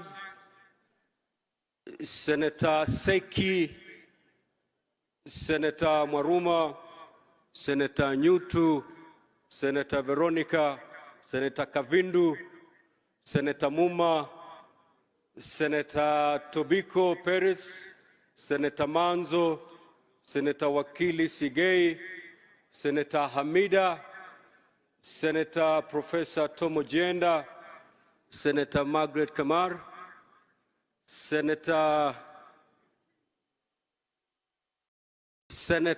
Lominen, Senator Murgo, Senator Mofire, Senator Miraj, Senator Montet, Senator of Lamu Kamau, Senator wakili kutoka Kwale, Chimera, Senator Boy, Senator Faki, Senator Mbugwa, Senator, the chairman of Park Moses Kajwang, Senator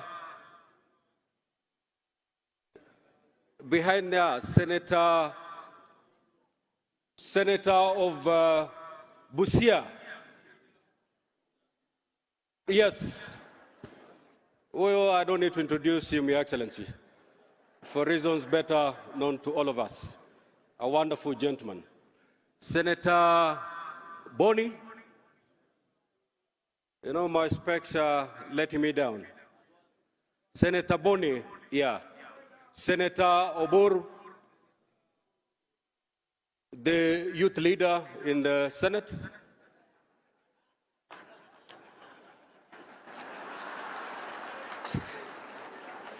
Senator Gloria, Senator Hezena, and Senator Eddie Okech. Thank you.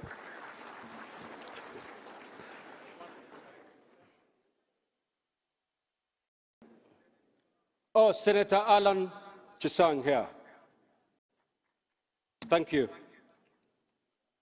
Your Excellency, indeed it is my honor and great privilege to make my remarks at this very important occasion, the official opening of the Devolution Conference 2023. On behalf of the Senate of the Republic of Kenya, I wish to thank each and every one of you for creating time to attend this gathering. Your presence demonstrates your commitment to ensuring success of devolution in Kenya. As framed by the theme, 10 years of devolution, the present and the future. This conference is an ideal platform for stock-taking on the implementation of devolved governance in the past 10 years. Your Excellency, sir, the last 10 years have been an eventful period for this country. Throughout devolution, we directed every ounce of energy in a relentless endeavor to attain the goals and objectives of devolution outlined in our Constitution. The 2010 Constitution, as we are all aware, occasioned a major reconfiguration of state power and responsibilities by devolving an array of functions to the 47 county governments. And clearly defining the mandates of each player in the devolution space, the 2010 Constitution and attendant laws have facilitated a seamless engagement between Parliament of Kenya, comprising of the Senate and the National Assembly, the Council of Governors, county assemblies, and the executives of both national and county governments in championing the cause of devolution.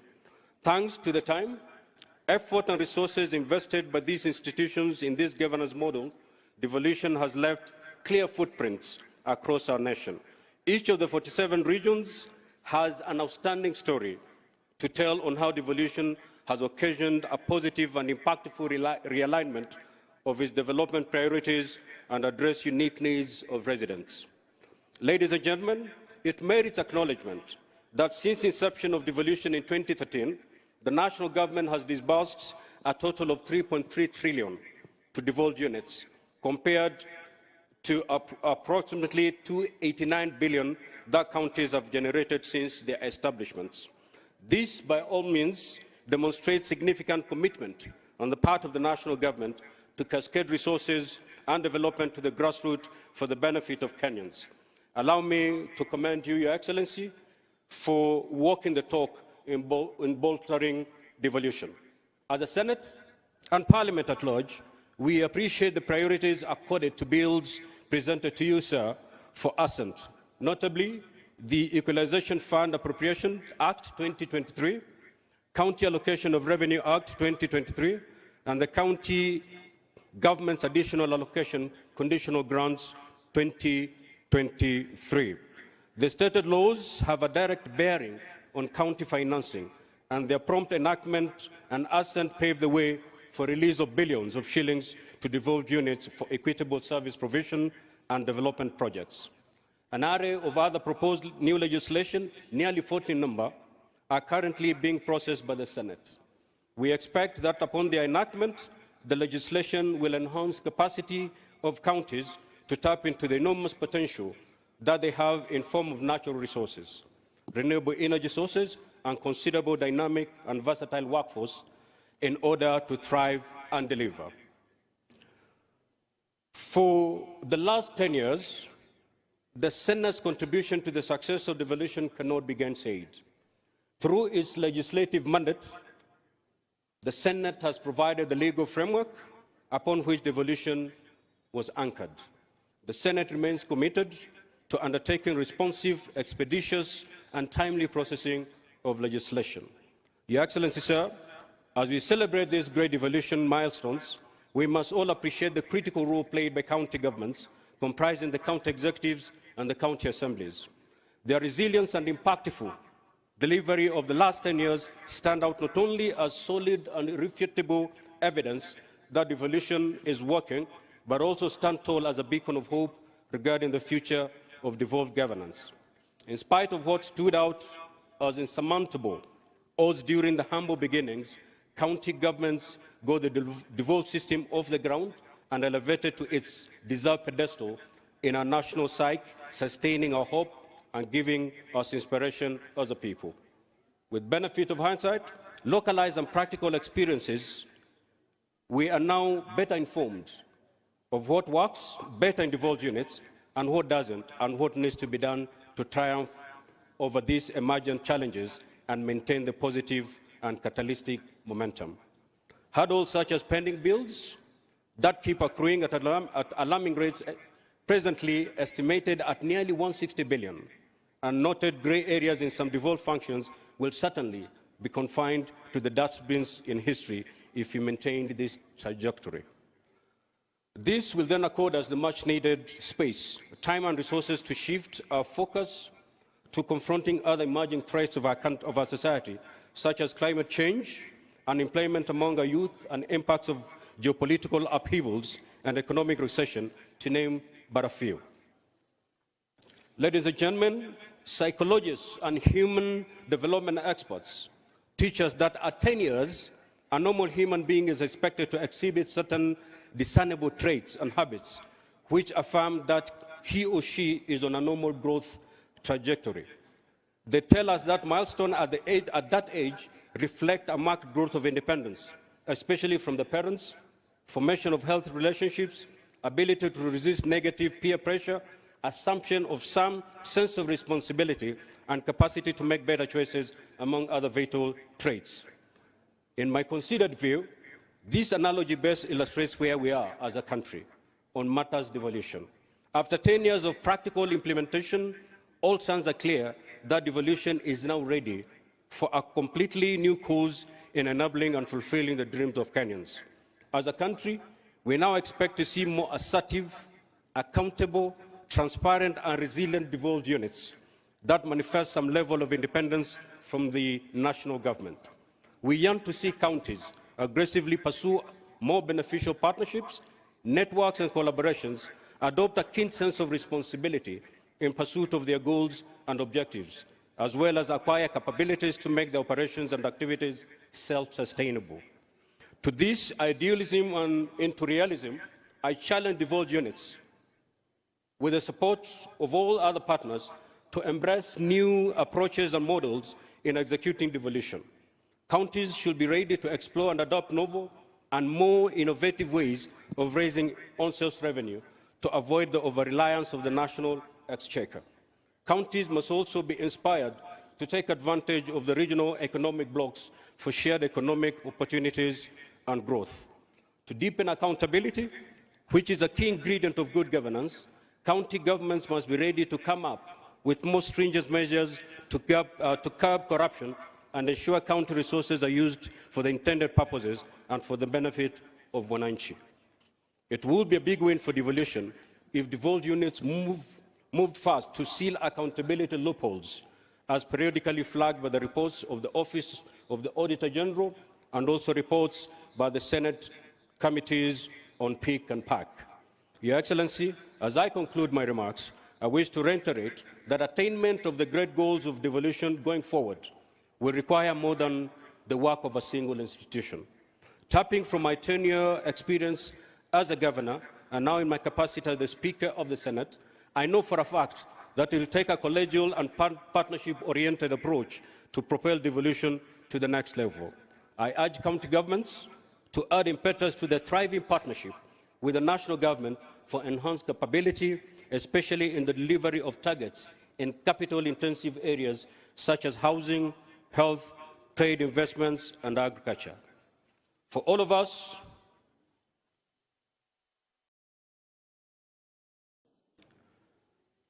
it will be a big win for devolution if devolved units move fast to seal accountability loopholes as periodically flagged by reports of the Office Auditor and the two committees, that is the Senate Committee on PIC and PAC.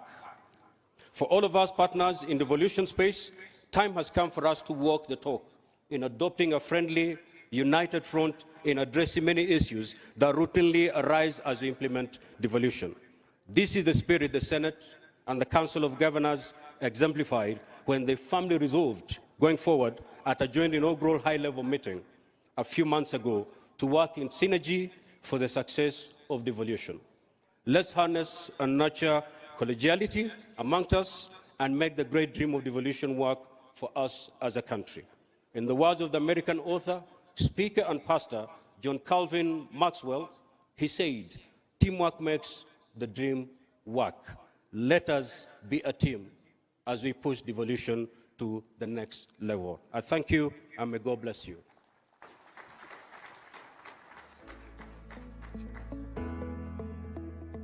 We also have the members of the National Assembly. Please be upstanding so that we acknowledge your presence. Members of the National Assembly. Those are the members of the National Assembly. I may not have your names, but we welcome you to the Devolution Conference 2023. And thank you for finding time to come to be with us. Thank you. Asante sana, Mr. Speaker, sir. Finally, I want to take this opportunity to invite the Chair of the Council of Governors and the Governor for Kirinyaga County to come and make the remarks and introduce or recognize all the other invited delegates and guests. Karibu sana, Madam Governor.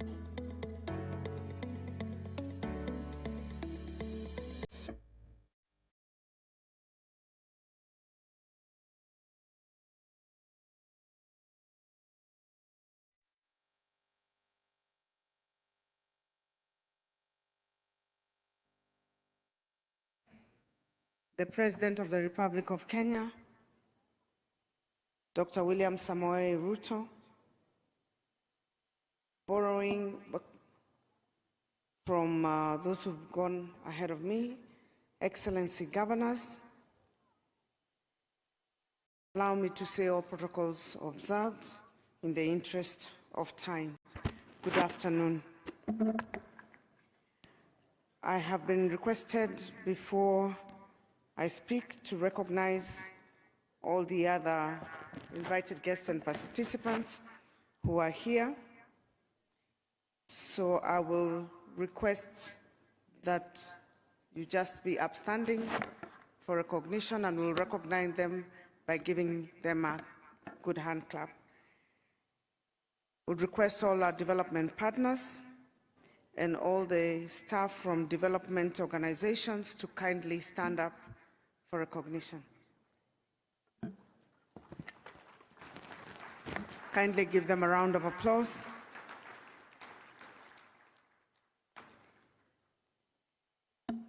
I would assume that the development partners also covered the diplomatic corps. If there are any ambassadors, representatives of governments who are here who did not stand with development partners, you may be upstanding. Representatives from constitutional commissions and independent office holders, kindly be upstanding for recognition. Let's give them a round of applause.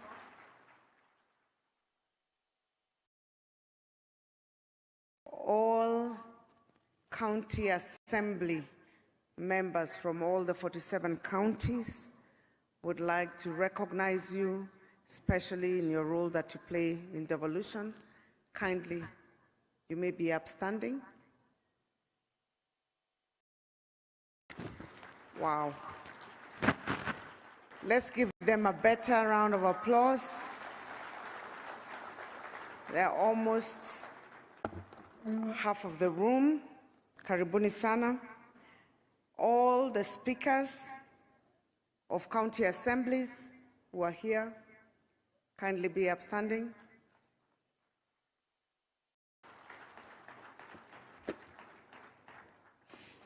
Thank you very much. And all the deputy governors who are representing all the counties. Excellent. I think all of them are here. And before I go to the governors, kindly excuse the mix-up of my recognition. All the CECs and CEOs from the 47 counties and any staff of county governments, kindly be upstanding.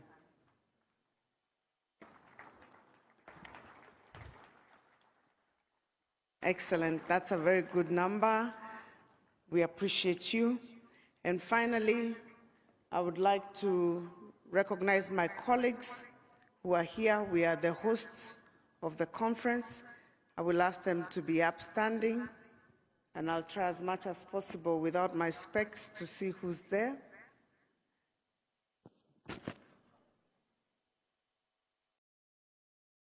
We have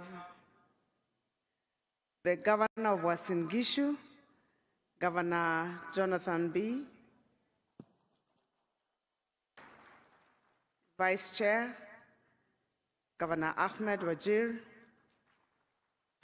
Governor Cecily Mbarire, Chairperson of UDA and Governor of Embu, Governor Susan Kihika, Governor of Nakuru, Governor Nathif, Governor Garissa, Governor Mudhomi Njuki, Governor Tharaka-Nithi,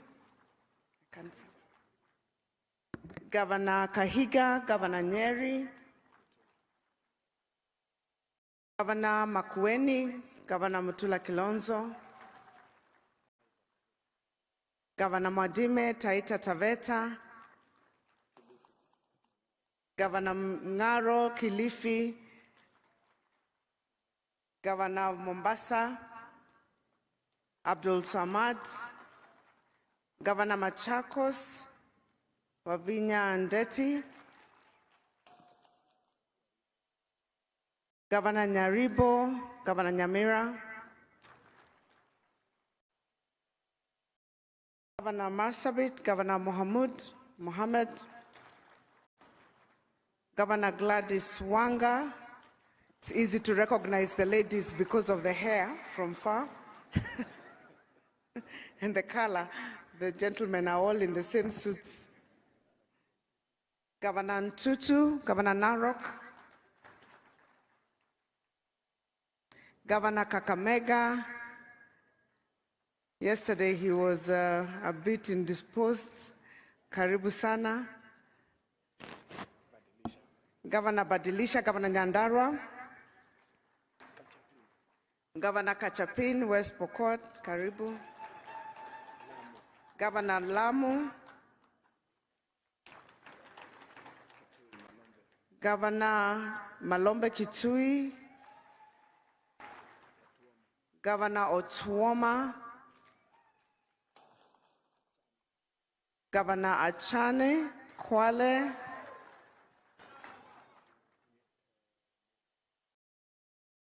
Governor Mwangaza, Meru County,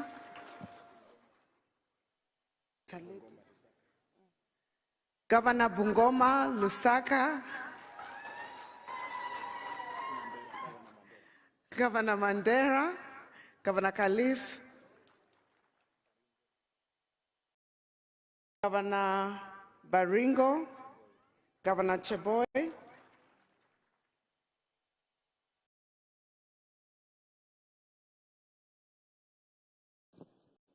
Governor Turkana, Governor Jeremiah, Governor Barchok, Governor Bomet, Governor Samburu, Lelelit, Governor Migori,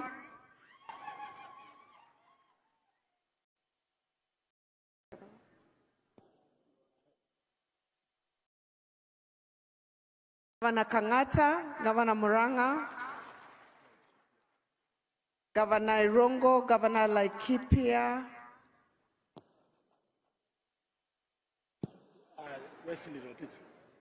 Governor Wesley Rotich,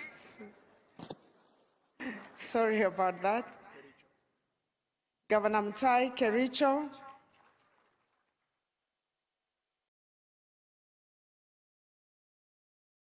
Governor Arati, Governor Kisii, Governor Dado, Governor Taita, no, not Taita, Tana River, sorry about that, Governor Vihiga, Governor Otuchilo, and finally, Governor Trans Nzoia, Governor Natembeya. That's it. Yeah. So, apologies. Governor Kiambu, Governor Wamatangi.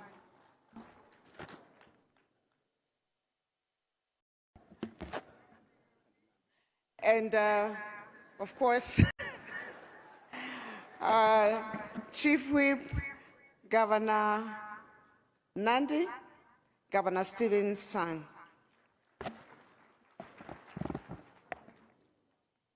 Thank you, Your Excellency.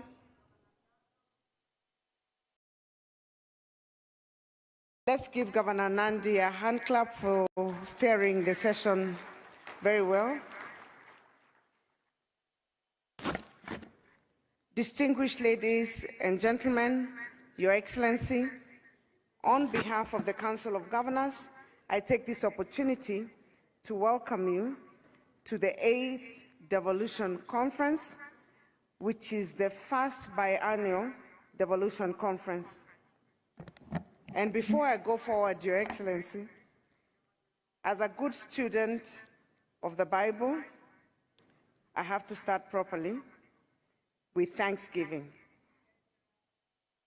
Your Excellency, accept on behalf of my colleagues our sincere gratitudes for the end-of-year disbursements, which were on time for the first time in 10 years.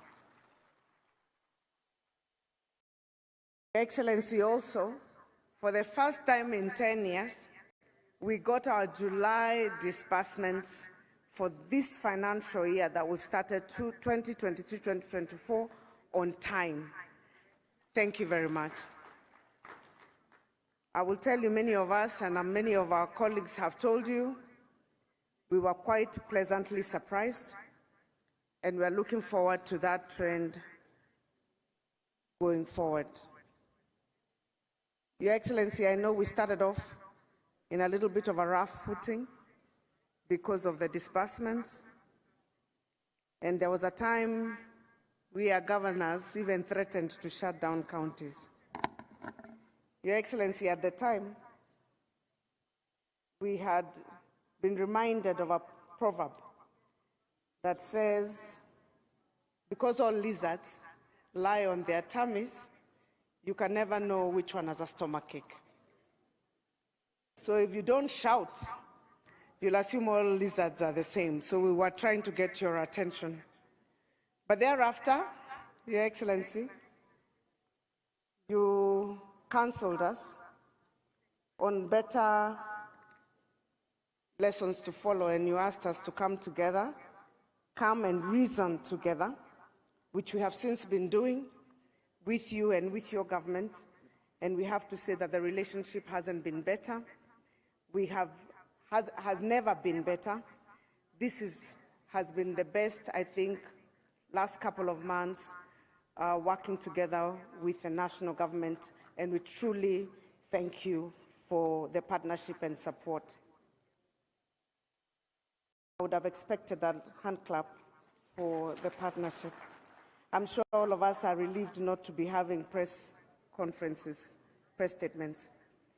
And to all the other distinguished guests, karibuni. We meet again after 2 years to measure the progress made in the implementation of the devolved system of governance after its inception a decade ago. We have 3 days to candidly evaluate the hits and misses of devolution, and together we'll generate responsive and concrete policy, legislative, administrative proposals that will aim to further and strengthen devolution for the next decade. I would like to recognize the captains that led the preparation of this year's conference, the esteemed steering committee, which was co-chaired by the Vice Chair of the Council, Governor Ahmed Abdullahi, Professor Senator Margaret Kamar, Honorable Member of the Senate, the Principal Secretary, State Department of Devolution, Madam Teresia Mbaika, Honorable Philemon Sabulei, Chair of the County Assembly's Forum, and the CEO of COG. My heartfelt gratitude also goes to the Planning Committee and all other institutions represented here who selflessly committed their time and effort to plan and prepare for the conference. We appreciate you, asanteni sana. I would also like to recognize the presence of our development partners who are joining us from different parts of the world. We also say karibuni sana. Ladies and gentlemen, we gather in Eldoret this year in the context of the following. First, Kenya, like other nation states of the world, is still recovering from the devastating effects of the COVID-19 pandemic. 2020 and 2021 were difficult years for all of us. Travel and business restrictions and rampant lockdowns almost paralyzed world economies, and Kenya was no exception. However, since last year, we have proven to ourselves what a resilient people we are, and with most sectors exhibiting a strong rebound. According to the National Treasury, Kenya's economy is projected to grow by 5.5% in 2023 and above 6% over the medium term. Second, our economy and social sectors continue to experience disruption from shocks of climate change. According to the United Nations Environmental Programme, UNEP, while Africa has contributed negligibly to the changing climate with just about 2 to 3% of global emissions, it stands out disproportionately as the most vulnerable region in the world. To bring the reality closer home, we are just recovering from a prolonged and distressing drought that cost us many lives and livelihoods. Third, we are on the last mile of the implementation of the Sustainable Development Goals, the SDGs. The UN Agenda 2030 has 7 more years to go. SDG indicators are embedded in the Vision 2030 through the medium-term plans, and we are indeed in the last decade of action for both the SDGs and the Vision 2030. With each SDG having a linkage to a county function, it is undeniable that the realization of the socio-economic targets in both the global and national agendas will crystallize at the county level. Your Excellency and distinguished guests, the story of the journey of devolved governments over the last 10 years is one worth telling. I was privileged to serve as the first Cabinet Secretary of the then Ministry of Devolution and Planning. I experienced firsthand the intrigues of the Big Bang transition from the centralized system to the devolved one. On the onset, all of us were delighting in the success of the first election following the promulgation of the Constitution 2010.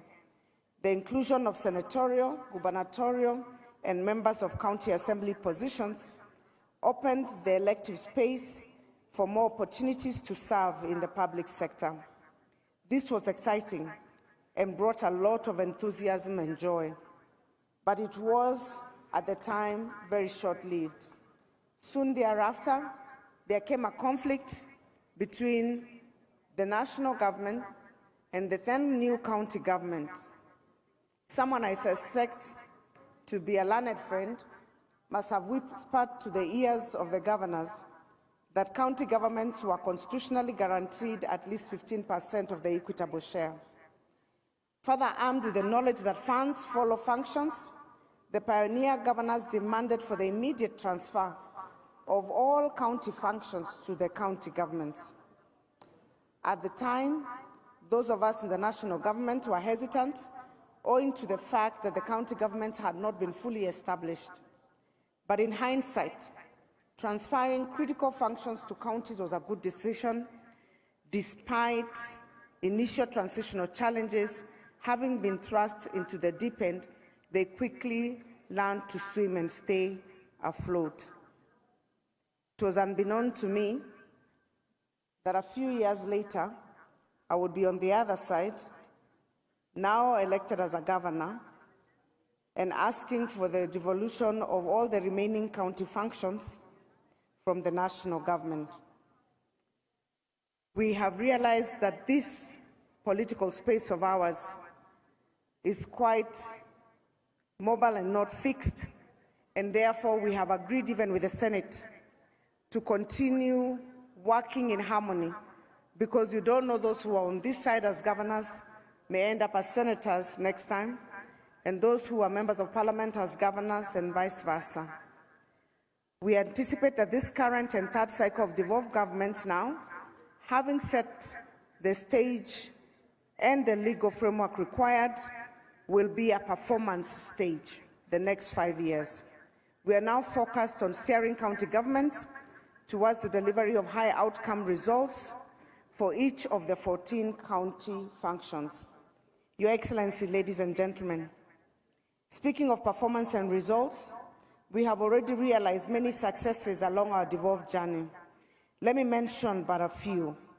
For the first time since independence, Mandera County performed its first cesarean delivery at Takaba Sub-County Hospital in 2014.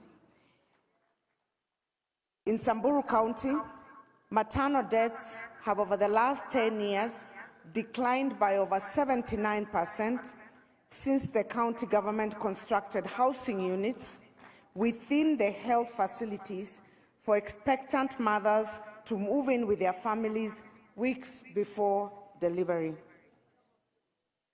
In 2013, at the time county governments were taking over the health docket, there were only 8,466 health facilities across the country.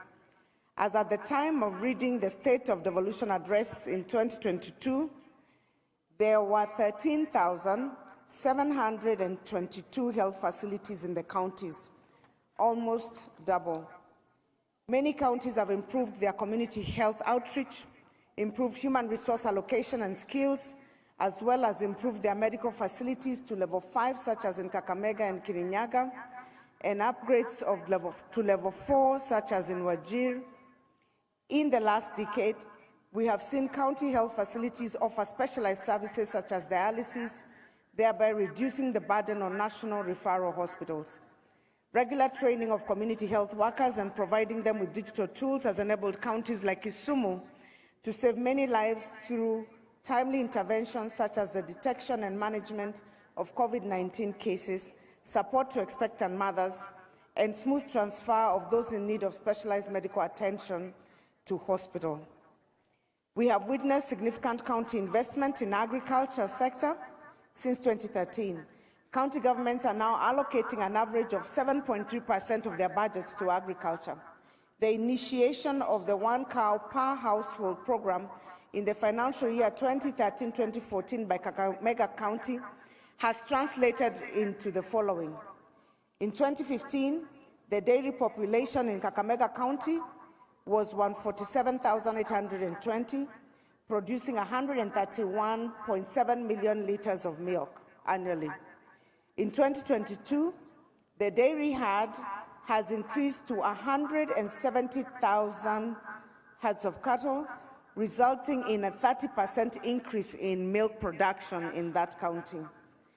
In 2016, Extension services covered a total of 541,627 farmers. When I read the State of Devolution address on 30th June 2023, I reported that farmers accessing extension services now in Kenya total 3,555,182. In the trade sector, as of 2022, county governments had registered 124,420 micro-enterprises, 87,153 small enterprises, 34,727 medium enterprises. To support these businesses, counties have set up enterprise funds that have benefited over 7,000 SMEs through the disbursement of loans and grants. These are quantified in meat production areas such as in ASAL counties, high fish production in non-traditional counties, as well as continuously improving yields in cotton, rice, coffee, and tea growing counties, production in those counties. The Wezesha Kirinyaga Economic Empowerment Program is a county initiative whose objective is to organize farmers' groups into cooperatives to enhance their capacity for the sustainable commercialization of value chain-based activities.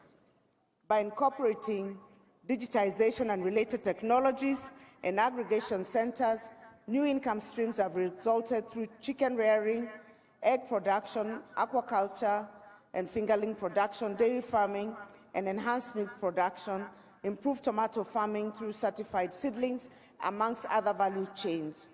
The Wezesha Kirinyaga program has had a far-reaching direct impact on 49,697 farmers, and there are an additional 148,973 farmers who have benefited indirectly.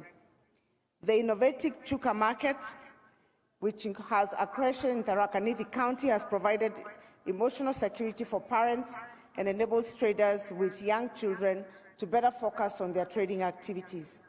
There is so much more, like ECD improvements in Kwale. Wajir is now growing vegetables, urban planning in Vihiga powered by digital innovation, and there is a lot more that we've also seen in the video. As I tie up my quick highlights of county successes, I cannot forget to mention the fact that county governments have been at the forefront of promoting the adoption of climate-smart technologies and solutions.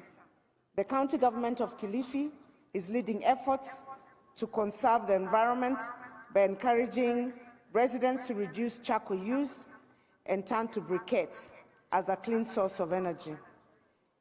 Through the Voices of Just Climate Action Initiative, birthed from the signing of a 5-year partnership with the Clean Cooking Association of Kenya, the county has donated briquette-making machines to its 7 sub-counties as a strategy to reduce deforestation and charcoal burning.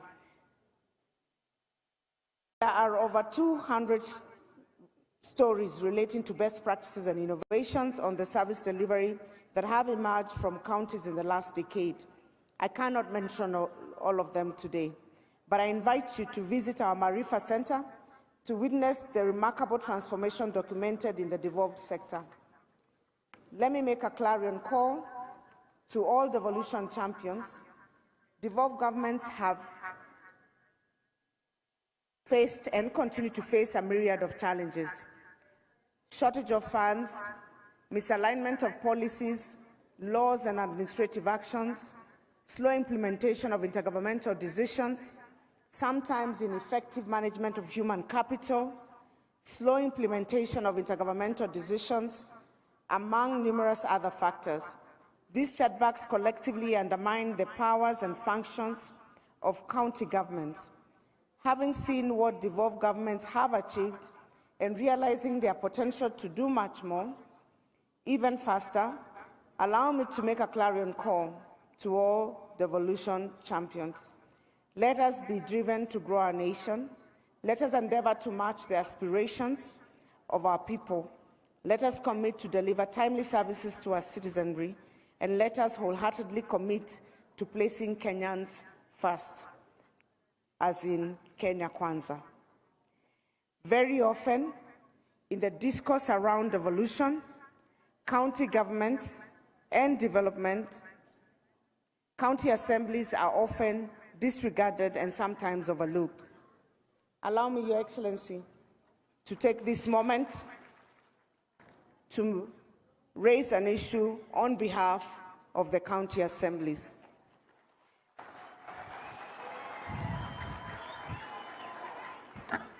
All the achievements that we have cited in devolution and much more would be unattainable without their support and indulgence. In the wisdom of hindsight and experience, we should accord county assemblies their rightful place as the load-bearing beams and the pivoting pillars in our development objectives. We achieve this by first, Your Excellency, and I know that you're very much in support of this, first accepting their full autonomy so that they can be granted separate autonomy from county governments. And it will also ease a lot of pressure on our side as governors so that we are always not push and pulling between the county assemblies and the county governments. The second thing, Your Excellency, is that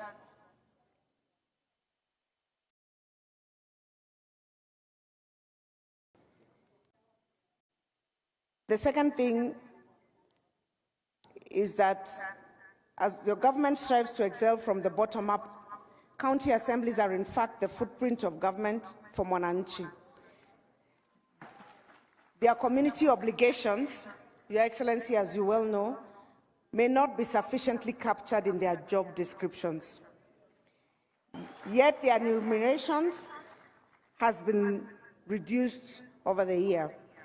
Your Excellency, you can imagine those who are county assembly members in the previous and ran again to be re-elected, only to come and find that their terms had been reduced. I know, Your Excellency, that you're wise, you're kind, you're long-sighted, you're visionary, your resolve is all that is required. And Your Excellency, all I can say is that for the county assemblies,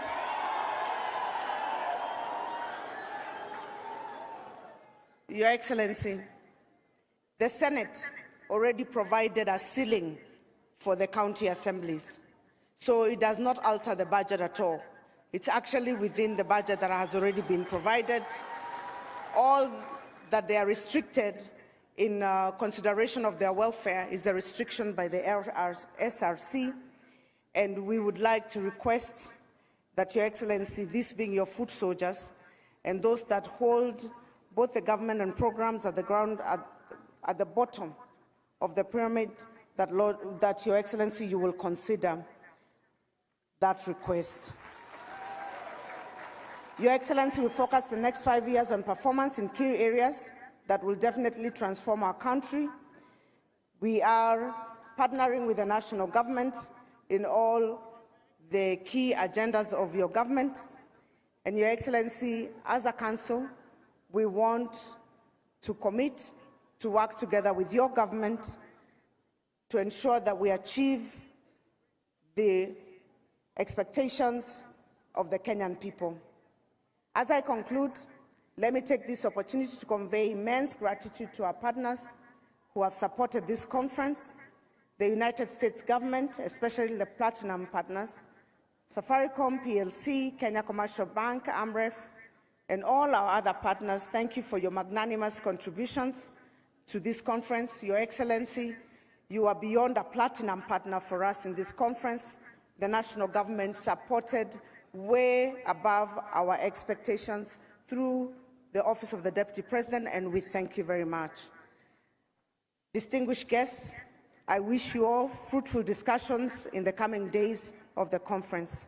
It is now my honor and duty to humbly invite His Excellency, the President of the Republic of Kenya, Dr. William Samoei Ruto, to come give his remarks and officially open the first biennial Devolution Conference. Let's welcome His Excellency with a hand clap.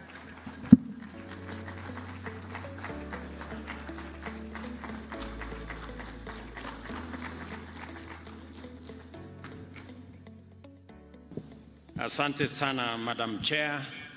Tafadhali, let's take our seats. Thank you very much.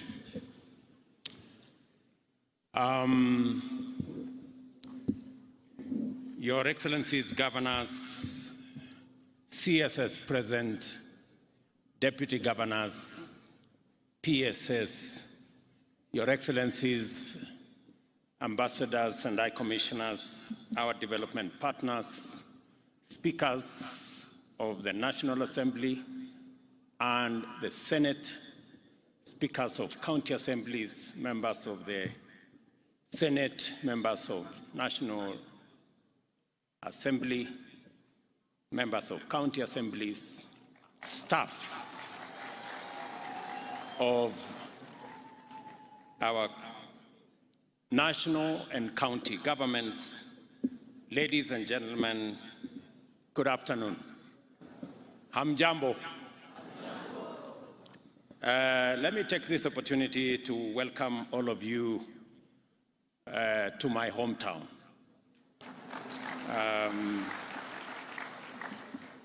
Just to give you a bit of geography, I went to primary school, pre-primary school actually, about 25 minutes drive northwest of here.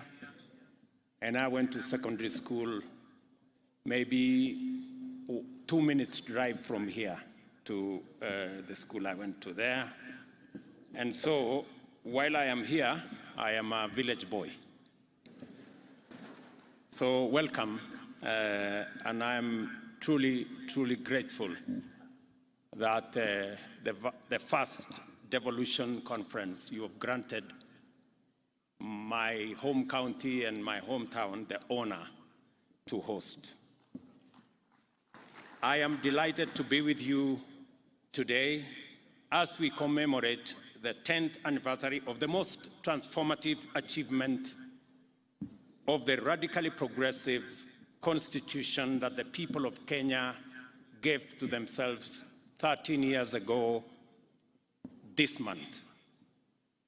Our country's constitution-making journey covers many historic milestones of the struggle for a new dispensation for true political, social, and economic freedom, and our collective quest for a nation to complete the journey begun by our forefathers who fought valiantly to resist colonial rule, as well as our brave freedom fighters who sacrificed immensely to win sovereignty for our nation. In this journey, the people of Kenya engaged each other across the country with courage and determination and negotiated relentlessly on the understanding that a new governance paradigm was absolutely necessary and, in fact, inevitable. As we reflect and reminisce about constitution making, one thing becomes absolutely clear.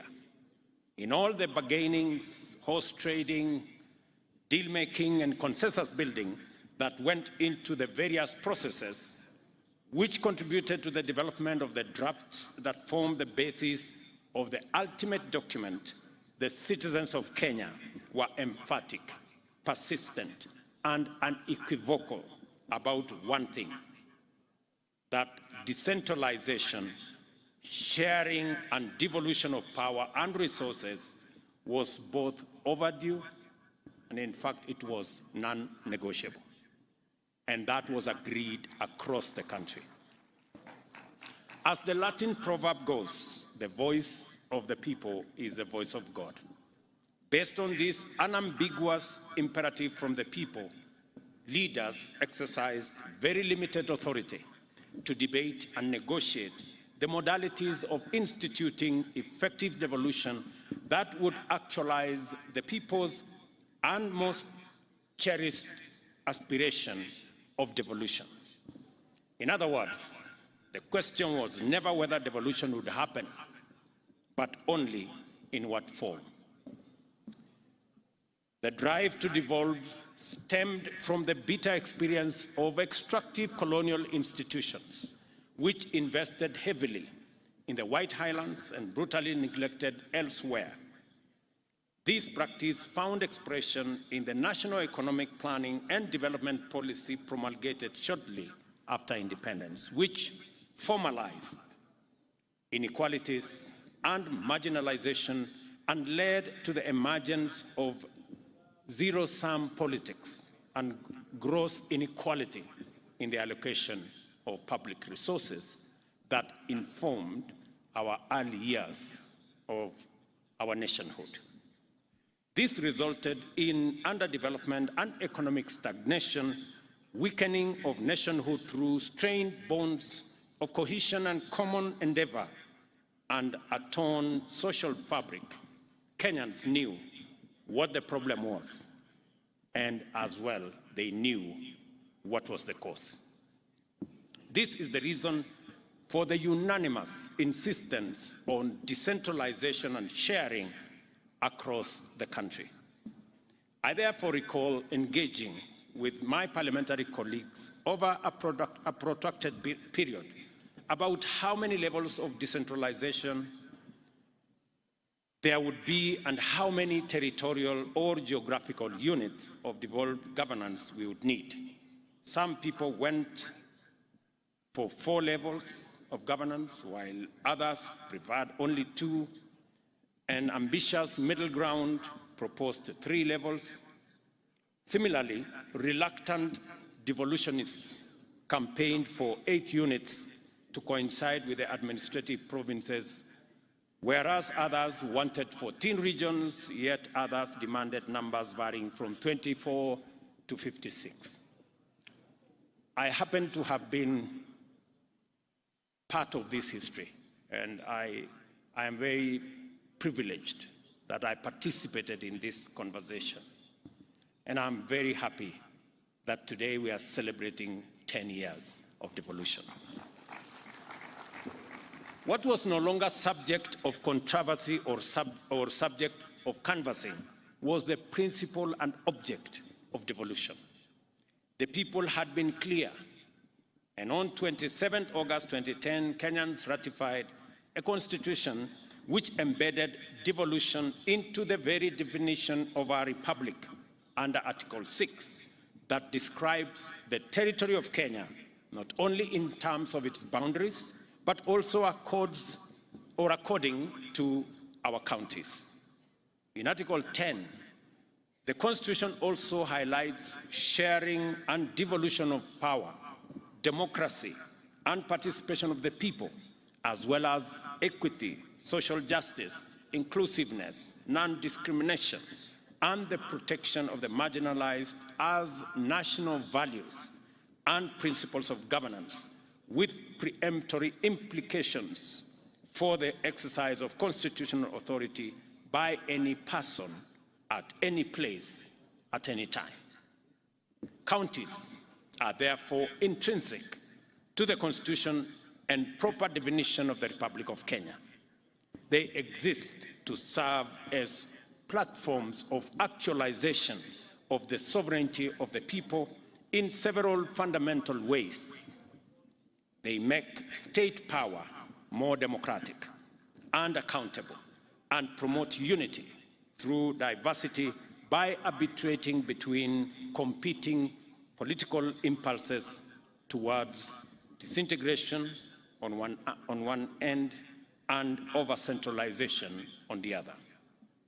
Devolution also restored to the people their powers of self-governance and promoted their participation in the exercise of powers of state and in making of all decisions that affect them. Under devolution, our communities regained the right to manage their own affairs, while the interests and rights of minorities and marginalized could no longer be ignored. Article 174F of the Constitution sets out what the chair of the Council of County Governors, my dear sister there, Anne Mumbi Waiguru, correctly referred to as the role of county governments as the last mile implementers of critical development agenda, including the AU's Agenda 2063, the UN Sustainable Development Goals, Kenya's Vision 2030, and the bottom-up economic transformation agenda. It states that one objective of the devolution of government is to promote social and economic development and the provision of proximate, easily accessible services throughout Kenya, as is that of enhancing checks and balances and separation of power. To remove any doubt as to what Kenyans really wanted to do with devolution, the Constitution sets out one object of devolution to be that of facilitating the decentralization of state organs, their functions and services from the capital of Kenya. By design, devolution was destined to instigate unprecedented transformative change in every part of our political governance and development reality. It recalibrated our democracy, development, and reoriented policymaking by simply redefining what was at stake at all times and handing over power to the people in their greatest number. This change was dramatic, and a change management framework was essential to the smooth transition into the brave new world that we got ourselves into. Despite the efforts of the Transition Authority and the Commission for the Implementation of the Constitution, the inauguration of devolution a decade ago was fairly noisy. And I know it because I have had the privilege of being the chair of IBEC since the first day we rolled out devolution until I changed jobs. Executives of both levels could not agree on mandates, each suspicious that the injury of losing functions would inevitably be followed by the insult of losing funding. Legislatures, too, had their friction. At the same time, county assemblies and executives had many a disagreement over respective authority and limits, while at the national level, the Senate and the National Assembly engaged in a tug of war over oversight and budget making mandates, even as both eyed the national executive with restless suspicion. We were suspected by the National Assembly. We were also suspected by the Senate. So we didn't have many friends. The Council of Governors quickly emerged as a forceful champion of quick and total devolution, challenging elements in the national government which were still reluctant to let go of many powerful functions. I remember we had in the law a period of 3 years to transfer functions, but we transferred almost 90% of the functions in the first year. And many people thought we didn't make the right decision. With the benefit of hindsight today, I think we made the right decision to accelerate the devolution of functions because it gave county governments the opportunity to develop the capacities to be able to appropriate those functions and take over their mandates. Those were very hard times because I remember them. But there were also times of fast learning and quick adaptation to relentless change. We discovered the limits of adversarial competition and zero-sum contests and recognized the power of alternative dispute resolution and patient consensus building. Article 189 began to make sense and to take shape of a very inspired godsend concerned, while the intergovernmental frameworks, Intergovernmental Budget and Economic Council, and the Intergovernmental Summit revealed their value, because we managed to sort out many things using these frameworks in a negotiated way rather than taking things to court. Once everyone was finally clear that there were no losers, no winners in the transformation, and that devolution and Kenyans had won, leaders at both levels of government finally got round to recognize the brilliant genius of the people of Kenya in never once doubting the power and the promise of devolution. Devolution has grown tremendously in a decade. It has matured from a delicate fledgling with limited institutional capacity to administer resources, provide services, and generate own revenues, to fully operational governments touching the lives of people at the grassroots, undertaking ambitious development programs and driving economic growth. And we commend our county governments for the transformation that is visible in the Republic of Kenya. There remains much more to do, and many shortcomings are still evident. But only a serious, inattentive person would say today that devolution has no impact in any part of Kenya. And you have to be really ungrateful. Very often, many of the positive outcomes of devolution are evident to those who have observed our rural areas and formerly remote and neglected regions over time. I am particularly encouraged by what we have achieved in the areas of health, agriculture, education, infrastructure, trade, development in the last 10 years of devolution. It is true that devolution has encountered setbacks owing to poor coordination, administrative rigidities, and inefficiencies, which have suppressed effective performance. At the same time, there remains capacity shortfalls, which also contribute to suboptimal performance and frequently poor to absent implementation of policies, programs, and projects. It cannot be denied that on the whole, the management of the equitable allocation framework can do with a timely and more efficient administration. Delays in disbursing allocation to counties have tremendous negative effects which cascade all the way to the households at grassroots level, leading to poor outcomes in many sectors. There is no excuse for this, and we simply have to do better.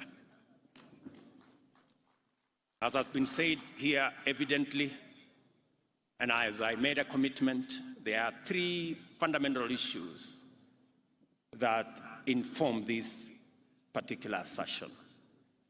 Number one, we made a commitment that we are going to analyze and frame all the remaining functions that are still being discharged by national government and transfer them to the counties. I am very happy that between the national government and the transition, the committee that is responsible for that job, and the other stakeholders, we have finally agreed on the functions that should be transferred. An analysis is going on the funding that will accompany the transfer of those functions. And I am told that in the next 60 days, we should be able to transfer all the remaining functions to our counties. Number two, as was said by the Council of Chair, the Council of the Chair of the Council of Governors,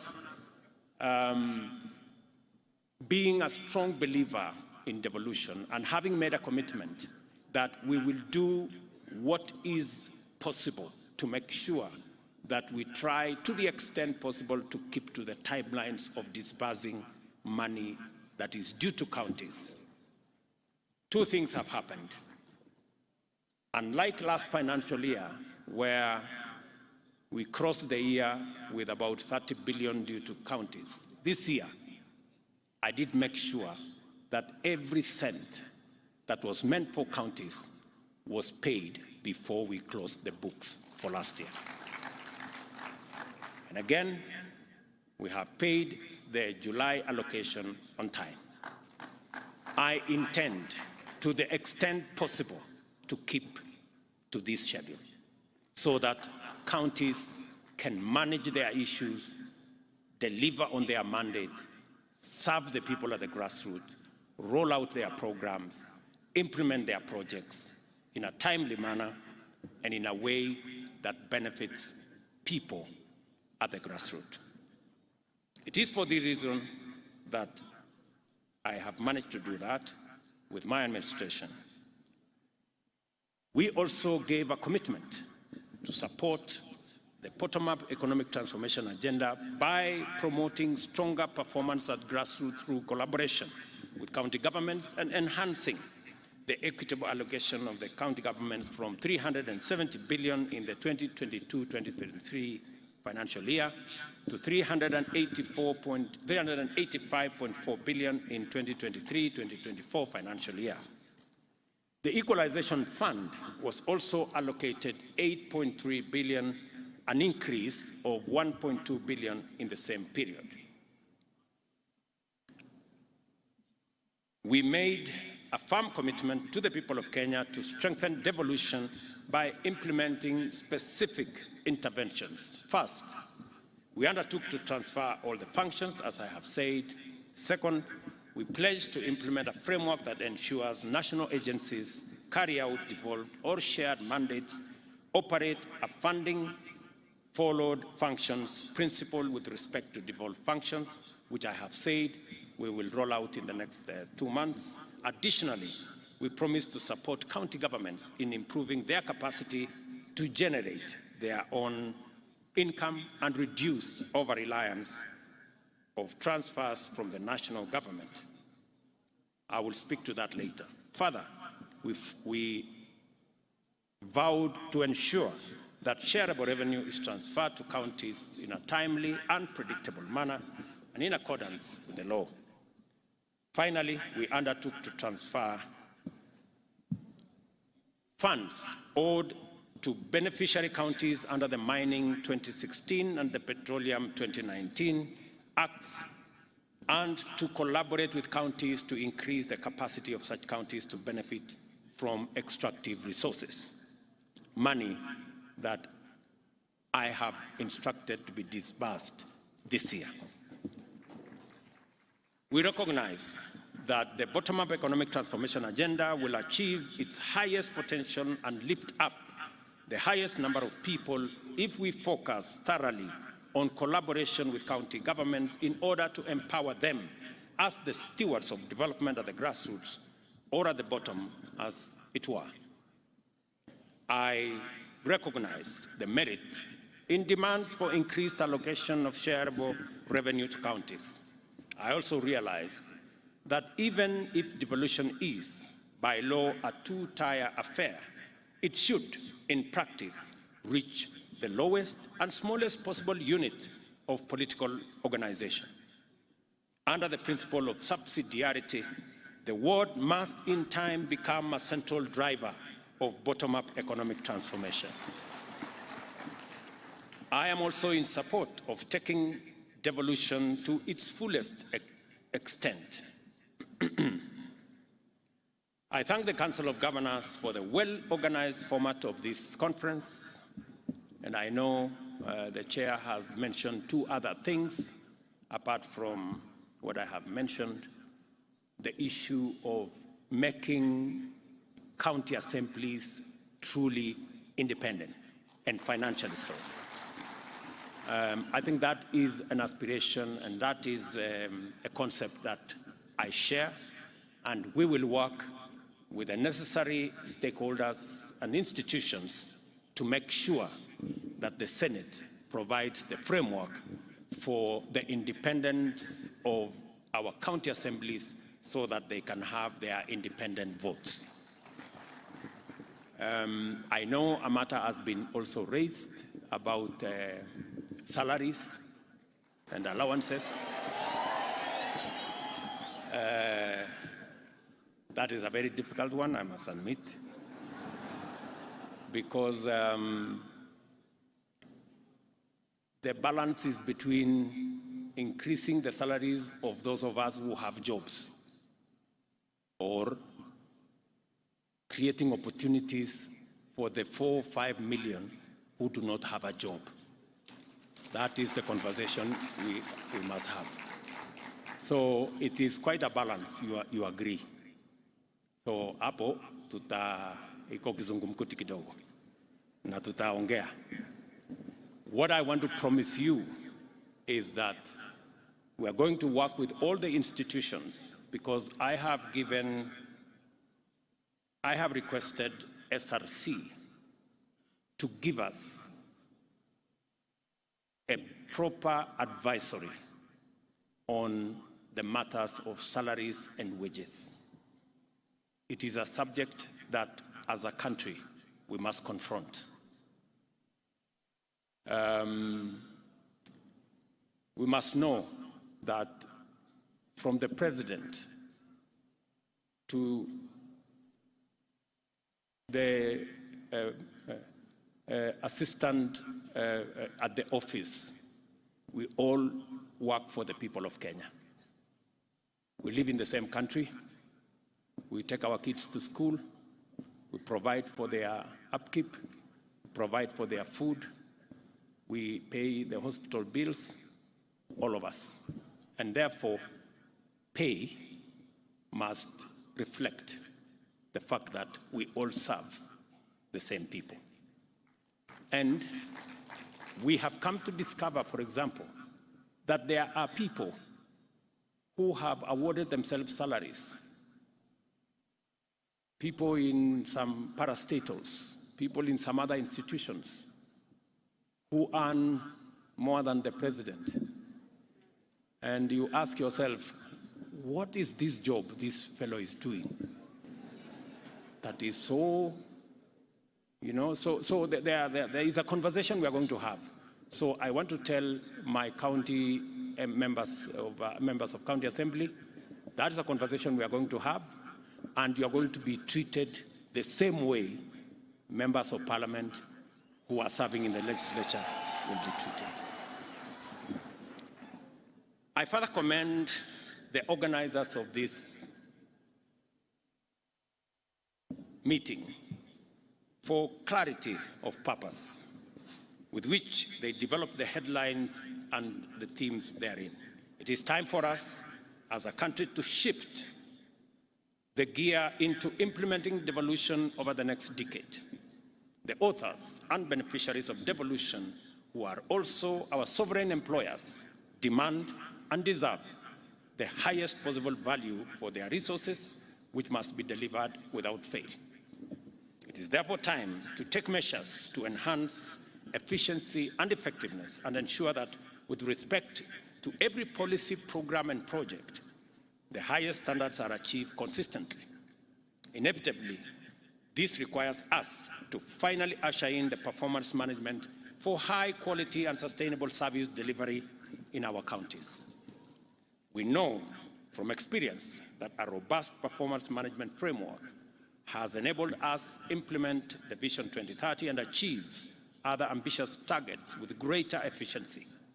We have a duty to deliver the same benefits in our counties. The next phase of implementing devolution also requires us to think long and hard about the most fundamental variable in all development agendas, that is resources.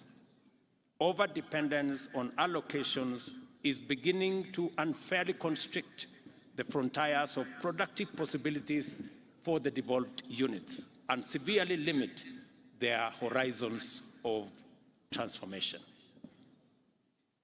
We see counties as the most sustainable drivers of shared prosperity. Our partnership with counties in implementing aspects of our agenda has enabled us accomplish a lot of positive outcomes and outline great possibilities for future partnership.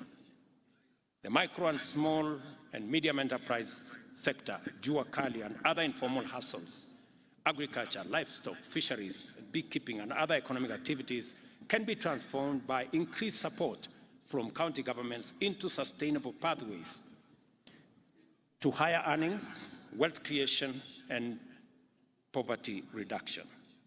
The emergence of regional economic blocs and other inter-county collaborative mechanisms to kickstart broad industrial activity are a highly promising development. The possibility of consolidation and joint exploitation of opportunities also makes it possible to package competitive opportunities for local and international investors. All these opportunities have significant positive implications for county revenues and therefore revenues available for counties to implement transformation on a more ambitious scale. Of course, I must not forget to acknowledge the role played by our development partners, local and international investors, philanthropies, civil society, and other action groups, as well as volunteers and well-wishers who continue to support devolution and devolved governments. One of the purposes of devolution was not only to enhance participation and inclusion by promoting diversity, it was also to make marginalized communities and minorities to be centralized in our democracy and to be properly represented and have opportunities to participate and benefit from it. We must therefore remain vigilant to ensure that this critical imperative is realized and to be ready to undertake robust affirmative action to protect women, to protect youth, the disabled, as well as minorities and marginalized people. In her clarion call for champions of devolution, the chair of the Council of Governors enumerated various challenges faced by devolved governments, and her assessment is fairly well considered. It is important that we endeavor to resolve these challenges, and I believe that a number of commitments and interventions I have canvassed above go some way towards addressing them. One item was conspicuously absent from the chair's list. It is well known, has a long pedigree, and equally formidable legacy of devastation. Kenyans agonize continuously over it and would like to witness decisive action to bring it to an end. It is poor governance and specifically corruption, manifested through incompetence, negligence, poor professional standards, inefficiency, waste, mismanagement, and outright theft. I am happy that the plenum session set out good governance practice as one focal area for the attention of this conference, because I have made my commitment to good governance and in particular decisive action against corruption very clear. On the 10th anniversary of devolution, we must use the 8th Devolution Conference to speak emphatically to an issue that must disturb all of us. As far as I can tell, it was never the spirit or intent of the people of Kenya to devolve corruption, mismanagement, and malpractice to counties. Yet, many counties have evolved into notorious epicenters of wanton looting, with everyone from the executive to the county junior staff implicated in a wild free-for-all at the expense of essential service delivery. Many innocent Kenyans are victimized, undeserved, or altogether neglected on a daily basis because of this devolved criminality. Counties must not become drivers of scandal, incubators of graft, or embezzlement hubs. The people of Kenya deserve better, and they They must be rid of this reckless betrayal. We must liberate the devolution from corruption. I speak about this with passion because it is a conversation I have equally had with my cabinet and my PSS and members of parastatals. It is a conversation we have had. It cannot be business as usual, friends. And this fight, we have to lead it from the front. It causes mayhem and chaos in the delivery of public service. And Kenyans, across the board, from all political, from the entire political divide, want us to stand on the same side against corruption. I know they do.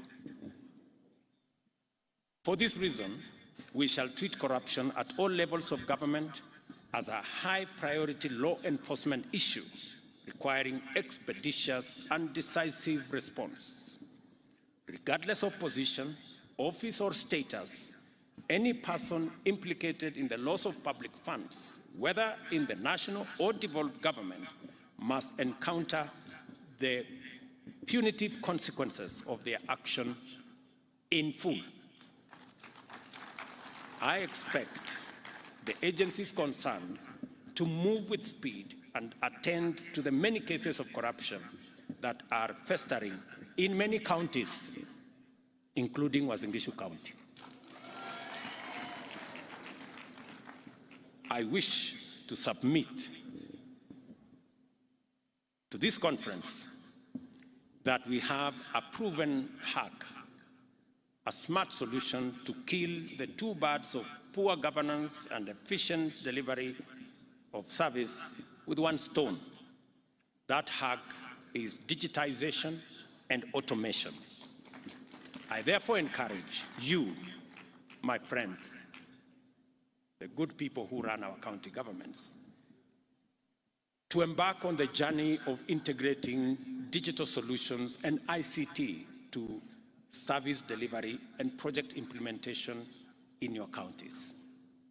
We are open and we are going to support all the county governments to digitize their service. I am very happy that many counties have come forward to work with the ministry responsible, the ICT ministry, and the Ministry of Interior in making sure that we digitize all our services.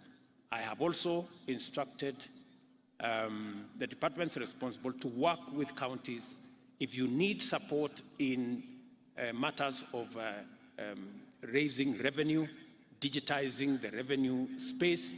We're going to work with you so that as we digitize services or collection of taxes at KRA and other areas, we are ready to work with the counties to make sure that we support the counties as is required of us by the law in making sure that you too are part of this digitization and automation process.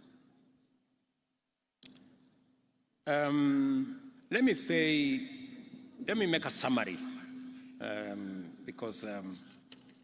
me make a summary in a very short way of where I think what I have said in many words. There are 5 points which I want to put across to my friends, leaders who are here. I know we have ministers here, we have governors here, and all our executives are here. We have PSS, we have CEOs, we have CECs, we have very senior staff from all our counties.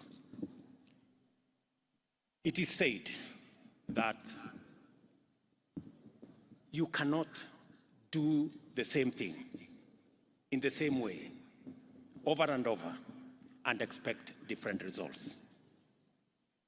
It is actually a streak of madness if you expect anything different. So, as a country, we have a historic moment to take this country to the next level. I want to persuade governors who are here. We have a historic moment. I want to persuade ministers who are here, and Kenyans who are listening to us. We have a historic moment as a nation to change the trajectory of our nation and to unlock the great potential that Kenya has always been and make it a reality for our people. And we just need to do a couple of things. Let me just give a few examples. Today, we import 520 billion of food items every year. Every year, from edible oil to wheat, to sugar, to rice, you know, things that we can produce in Kenya. We must undertake, my buddies, governors, we must agree that it is time. We have the human capital, we have the resources, we have the land to produce all these items in Kenya, save ourselves foreign exchange, improve the earnings of our farmers, and improve the general wealth of our population. Because this 520 billion is a market that we don't have to look for. It is a market that is already in Kenya. All we need to do is to produce and satisfy that market. So, edible oil, for example. I have had a conversation with many governors. I last had the last conversation with Governor Wanga from Homa Bay. We've had this conversation from Migori, Homa Bay, Kisumu, Siaya, Busia, Kakamega, Bungoma. We are spending 120 billion every year to import edible oil. We can produce this edible oil in Kenya. Those 6 counties, including the ones at the coast, from Lamu, Tana River, Kilifi, a bit of Mombasa, and Kwale, we can produce. And we are now working on a program, and I want to ask my friends, the governors, to work with us so that we can stop importing products that our farmers can produce. Palm oil is one space we're going to work on with you. We have already identified where we are going to get the seeds. We want to work with you to get the farmers, to get the areas. We've already done a bit of work in that space, number one. Number two, sunflower. We are already importing seeds, 200,000 tons. We want to begin the planting. We have identified the counties, we've sensitized the counties to begin in October to plant for sunflower. Go down to canola, go down to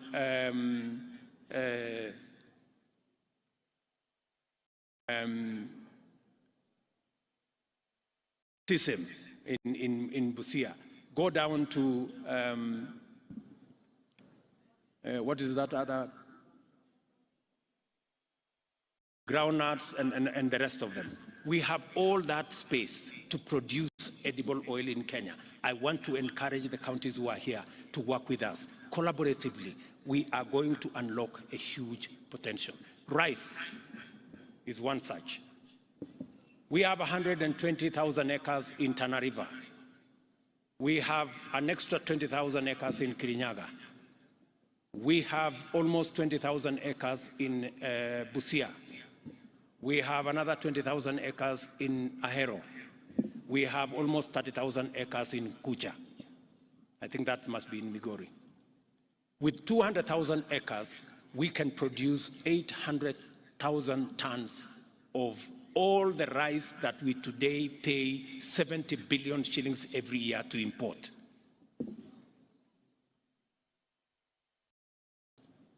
The numbers are there, the farmers are there. We have what it takes to do all that. Let me also say something about sugar, which we are sorting out, cotton, which we are already disputing, seeds, livestock.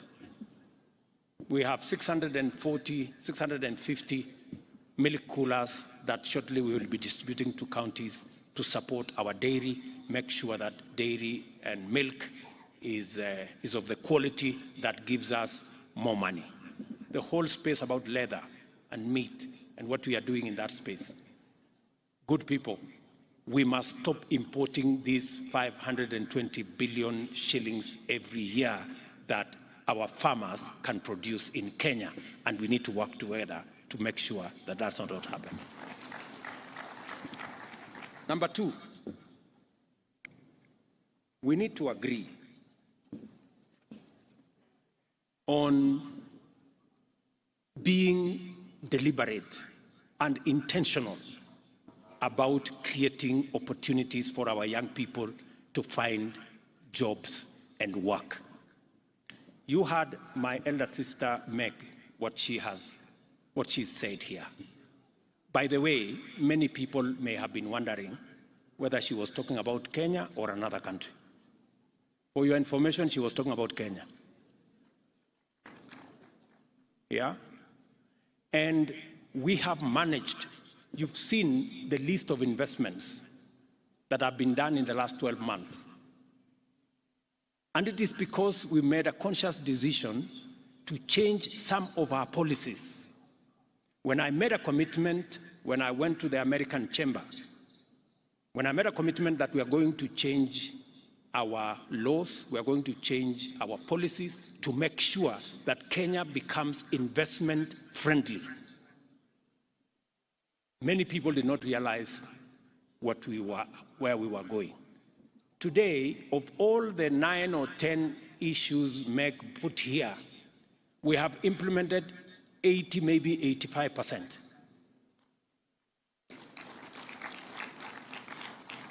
We are remaining with 1 or 2, which take a bit longer. And with that, we have seen an investment of close to beyond 200 billion in just the last 12 months in our country to create opportunities for jobs, to drive away poverty. We must be intentional, my governors. We must be intentional about creating opportunities for young people in Kenya, for Kenyans to have access to work. That is why we are rolling out housing. And I am very happy we have a partnership with counties on matters of housing, because our intention is to create 1 million jobs from our housing plan. Number two, we are targeting, because when you heard the American ambassador say, companies are giving accounts, witness accounts, that our Kenyan workforce, human capital, is the best globally. We must be deliberate about how do we harness this world-class human capital to drive our economy and to drive our progress. How do we do it? Number one, we made a conscious decision this year that we are going to invest more in sharpening that human capital by investing more in education. It is the reason why our budget this year on education went to 630 billion, the highest in the history of Kenya. Because that human capital cannot become what it is unless it is sharpened using training, education, knowledge acquisition. It is the reason why we have hired 56,000 teachers. It is the reason why we have changed our funding model so that we make sure that it delivers much more accurately on the aspirations that we are looking for, on the skills that we are looking for. But we must be intentional about, as we invest in education and training of our human capital, we must be intentional on when they leave school and college and university, we must also be intentional on job creation. And for the first time, that is what we have done. We have been intentional. That is why we have the housing fund, so that we can generate 1 million jobs using our housing plan. Number one. Number two, that is why we are intentional about digital jobs. You heard the earlier presentations here. We intend to create another 1 million jobs in the digital space. That is why we are going to be investing in at least an ICT hub in every ward. I want MCAs to listen to me. You must demand where is the ICT hub for your ward.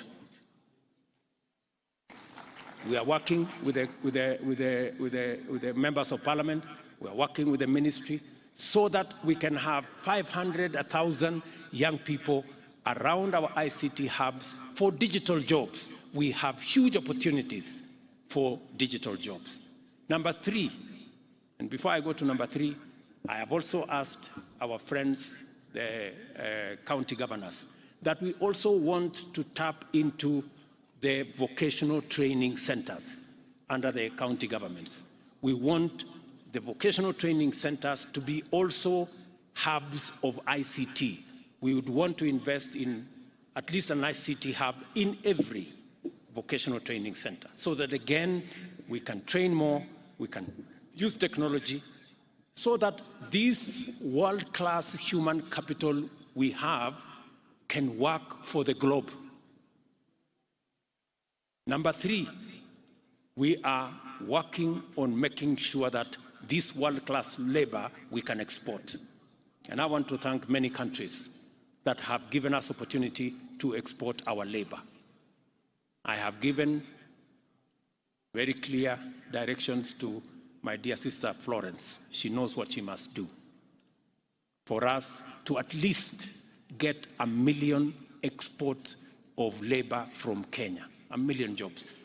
In our manifesto, we made a commitment that we want to increase our remittance from diaspora from $4 billion to $10 billion. That is 1 trillion shillings. That is going to be an opportunity for us to create jobs. And finally, on matters job creation,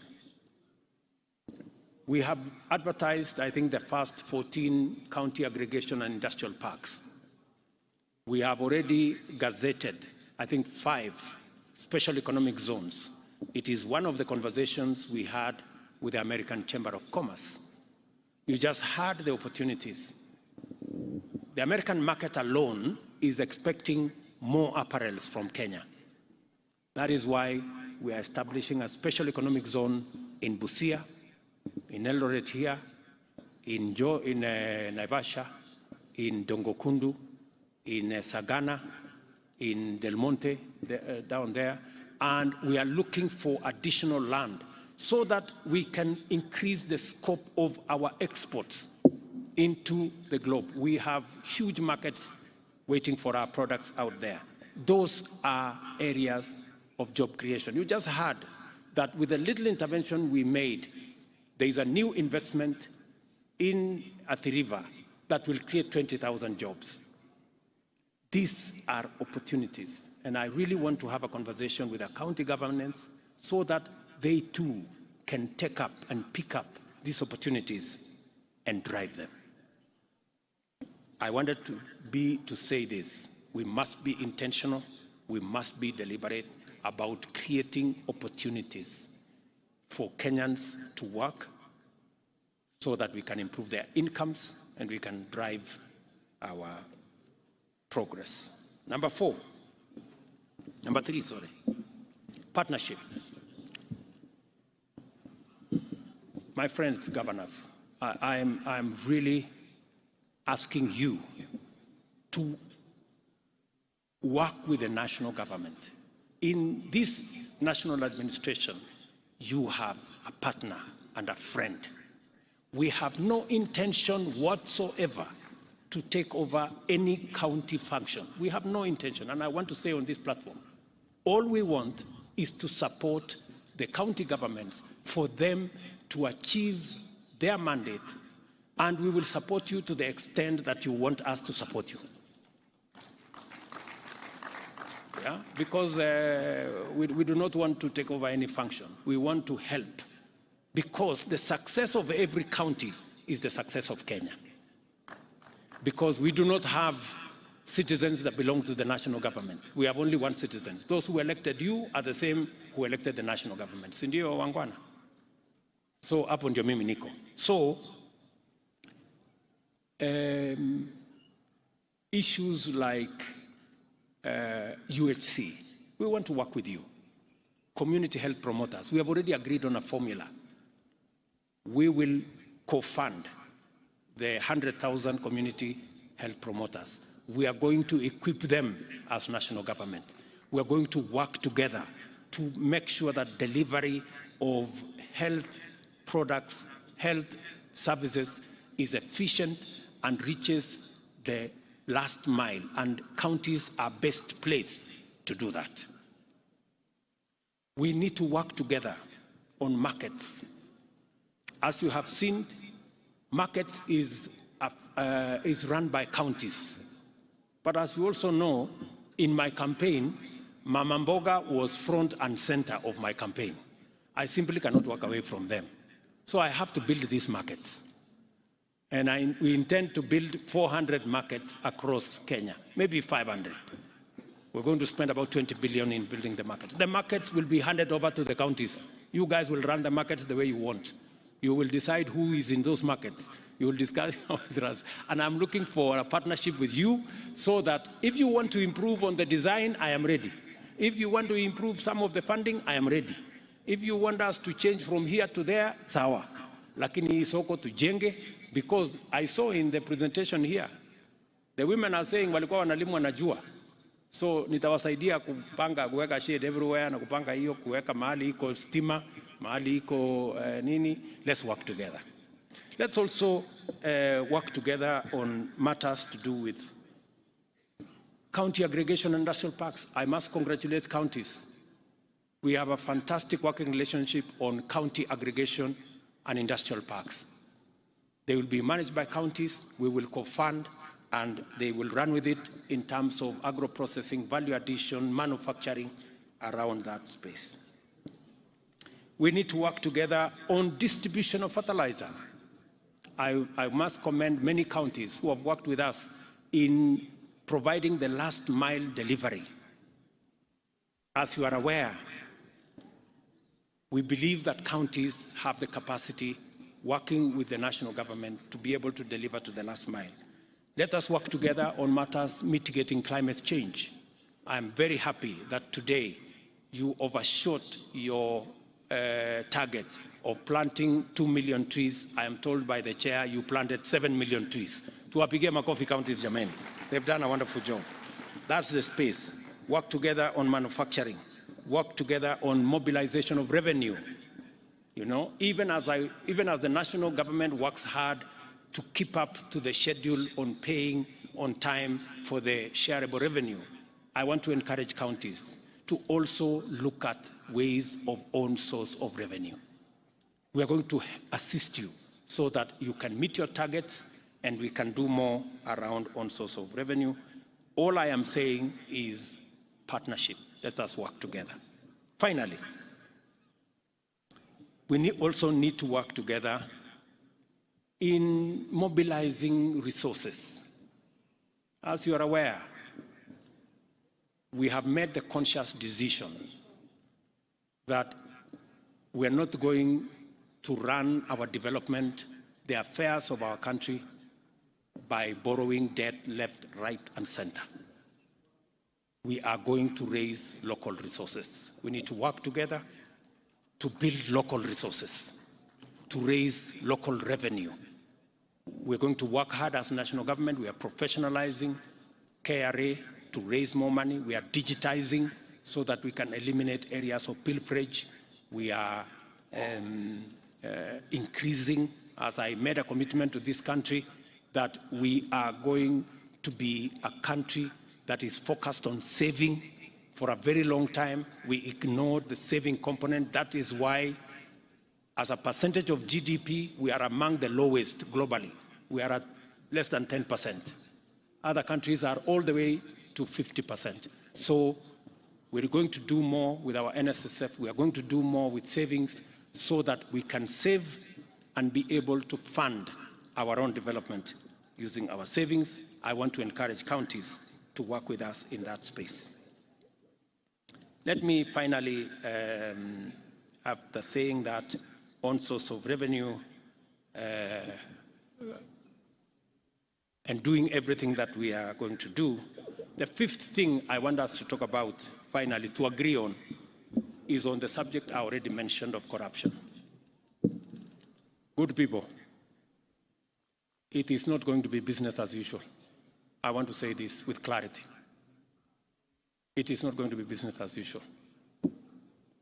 It cannot be the case that we lose revenue, that we cannot deliver public service because a few people decided to go away with public money. It's not going to happen. It's not going to be business as usual. We will do whatever it takes.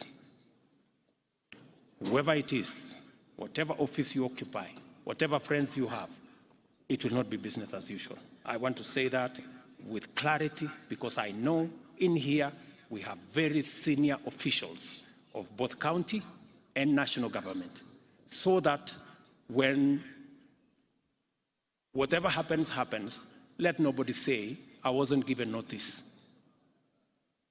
Everybody has notice. Those are the 5 things I wanted us to agree on.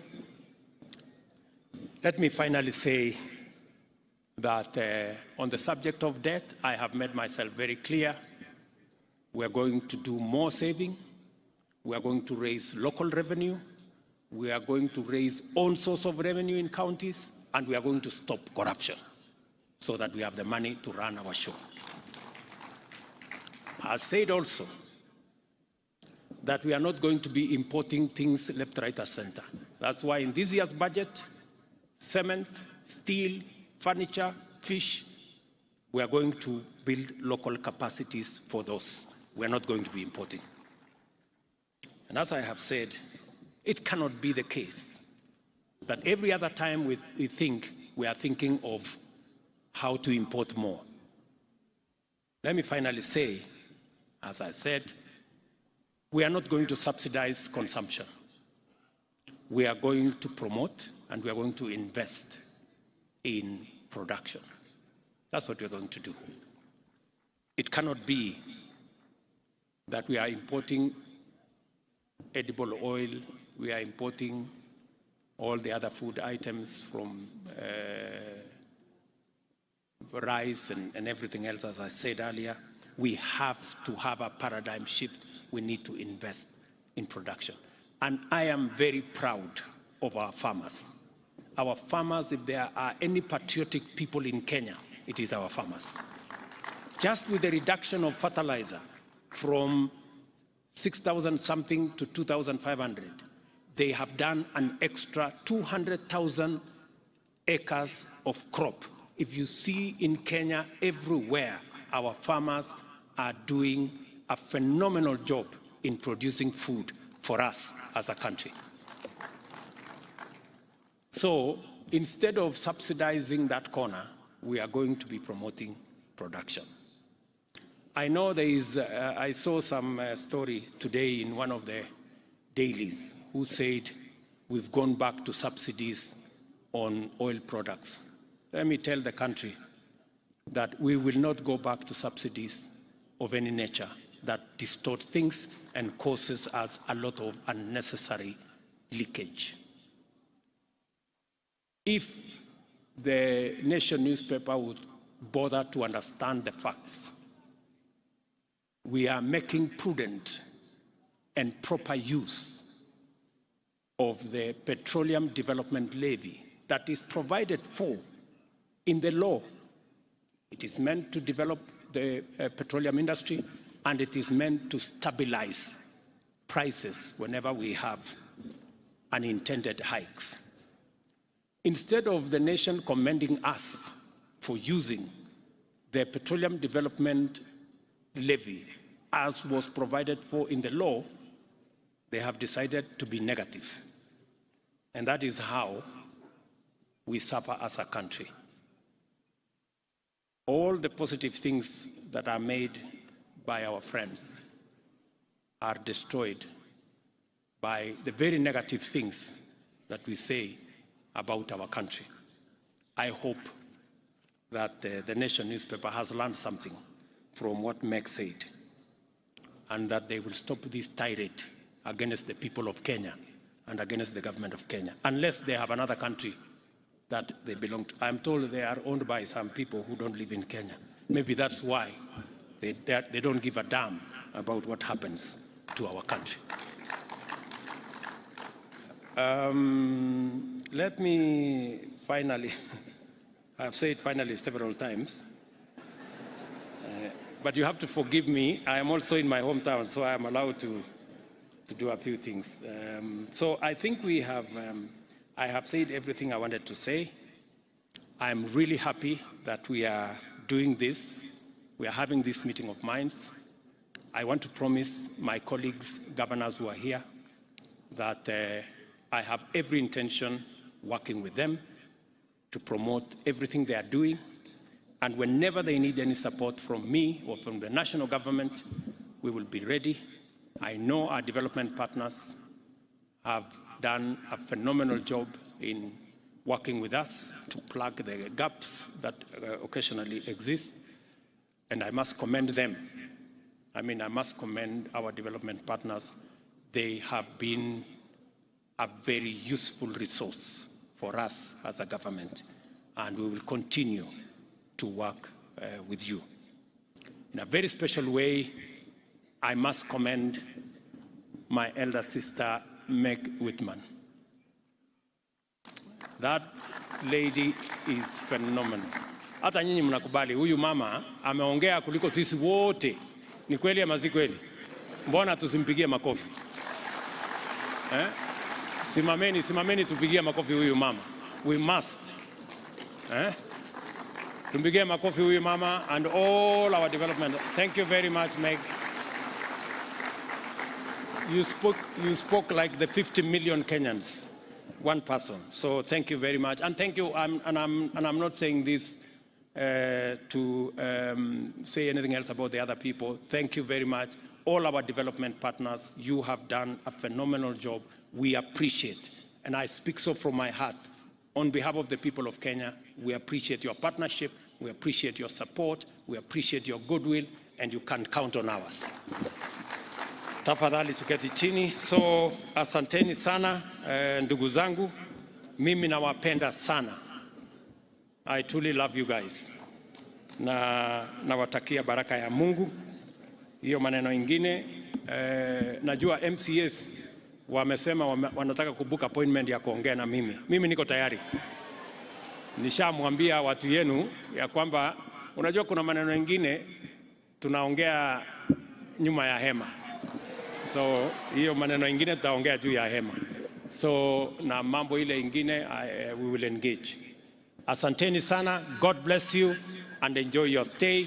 It is now my duty to declare the 10 years of devolution officially launched, and I wish you wonderful deliberations, and I look forward to receiving a report of the great job that you will do in the next 3 days. Asanteni sana.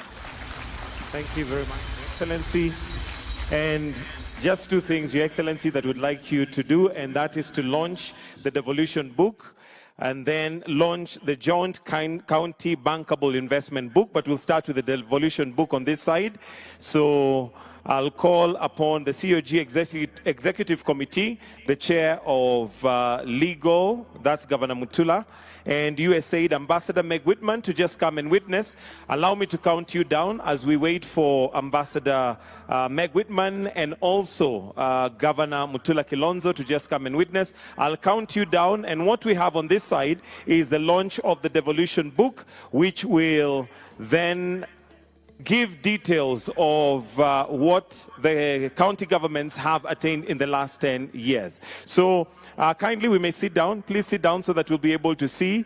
And Your Excellency, I'll count you down. So in 5, 4, 3, 2, and 1.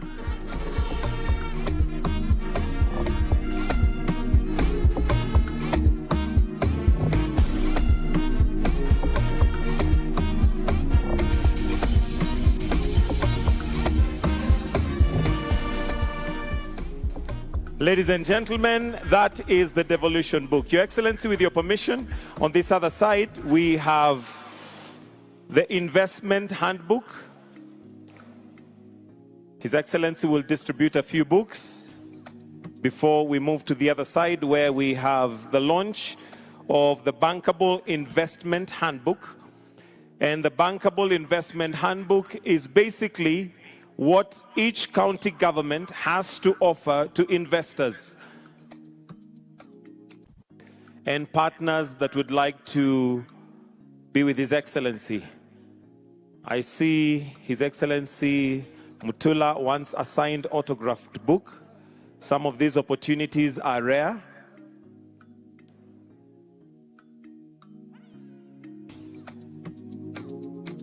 We have one more book to launch. That is the County Bankable Investment Handbook, which is to the left of this dais. And after that, we'll have one photo or two photos. Then after that, we conclude with the national anthem. So we'll proceed to the left, Your Excellency.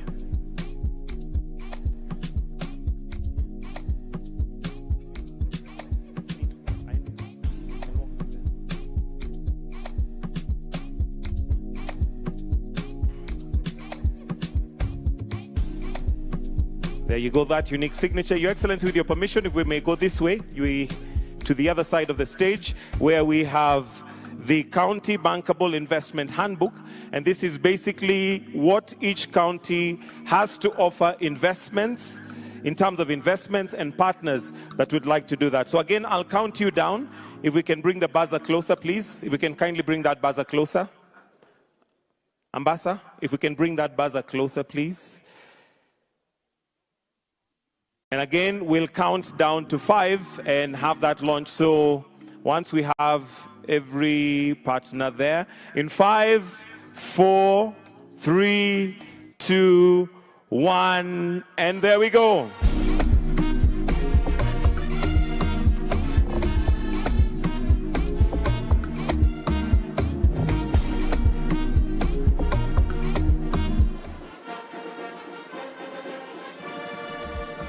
And that right there is the County Bankable Investment Handbook, launched at the 10th Devolution Conference.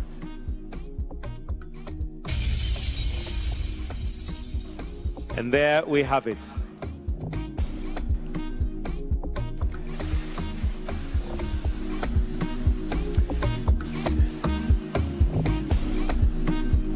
If I may now request that we have the governors kindly come and just arrange ourselves here. Would like to finish with a photo. If governors, we can quickly come on stage here. Governors, kindly if we come this way to the stage. We use these stairs just for the final photo before His Excellency may retreat after the national anthem. So if governors, we can kindly just come and arrange ourselves on these stairs so that we may take a photograph with His Excellency.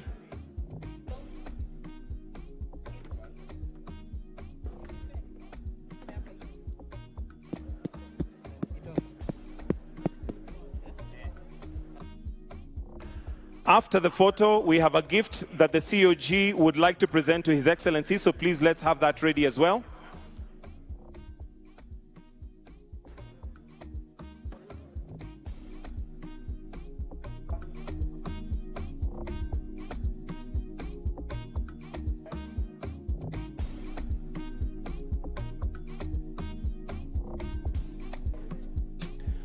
All right, so after the photo session, we have a gift that will be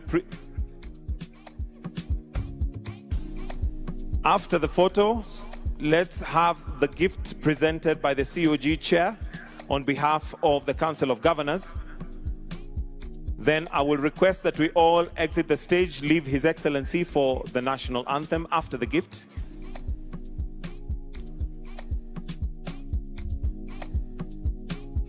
All right, thank you. Let's present the gift.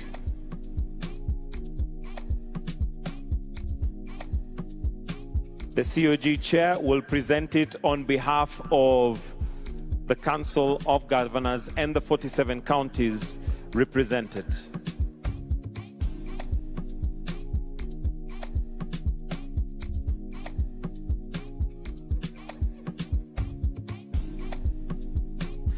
I'll then kindly request that we now all be upstanding for the national anthem as we wind up this bit. The national anthem.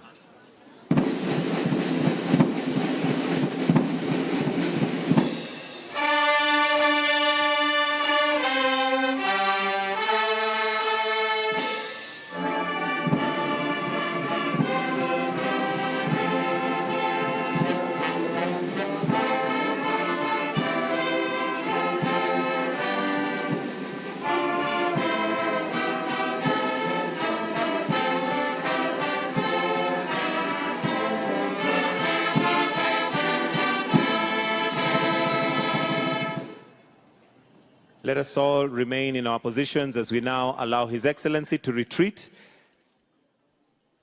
Lunch will be served for VVIP.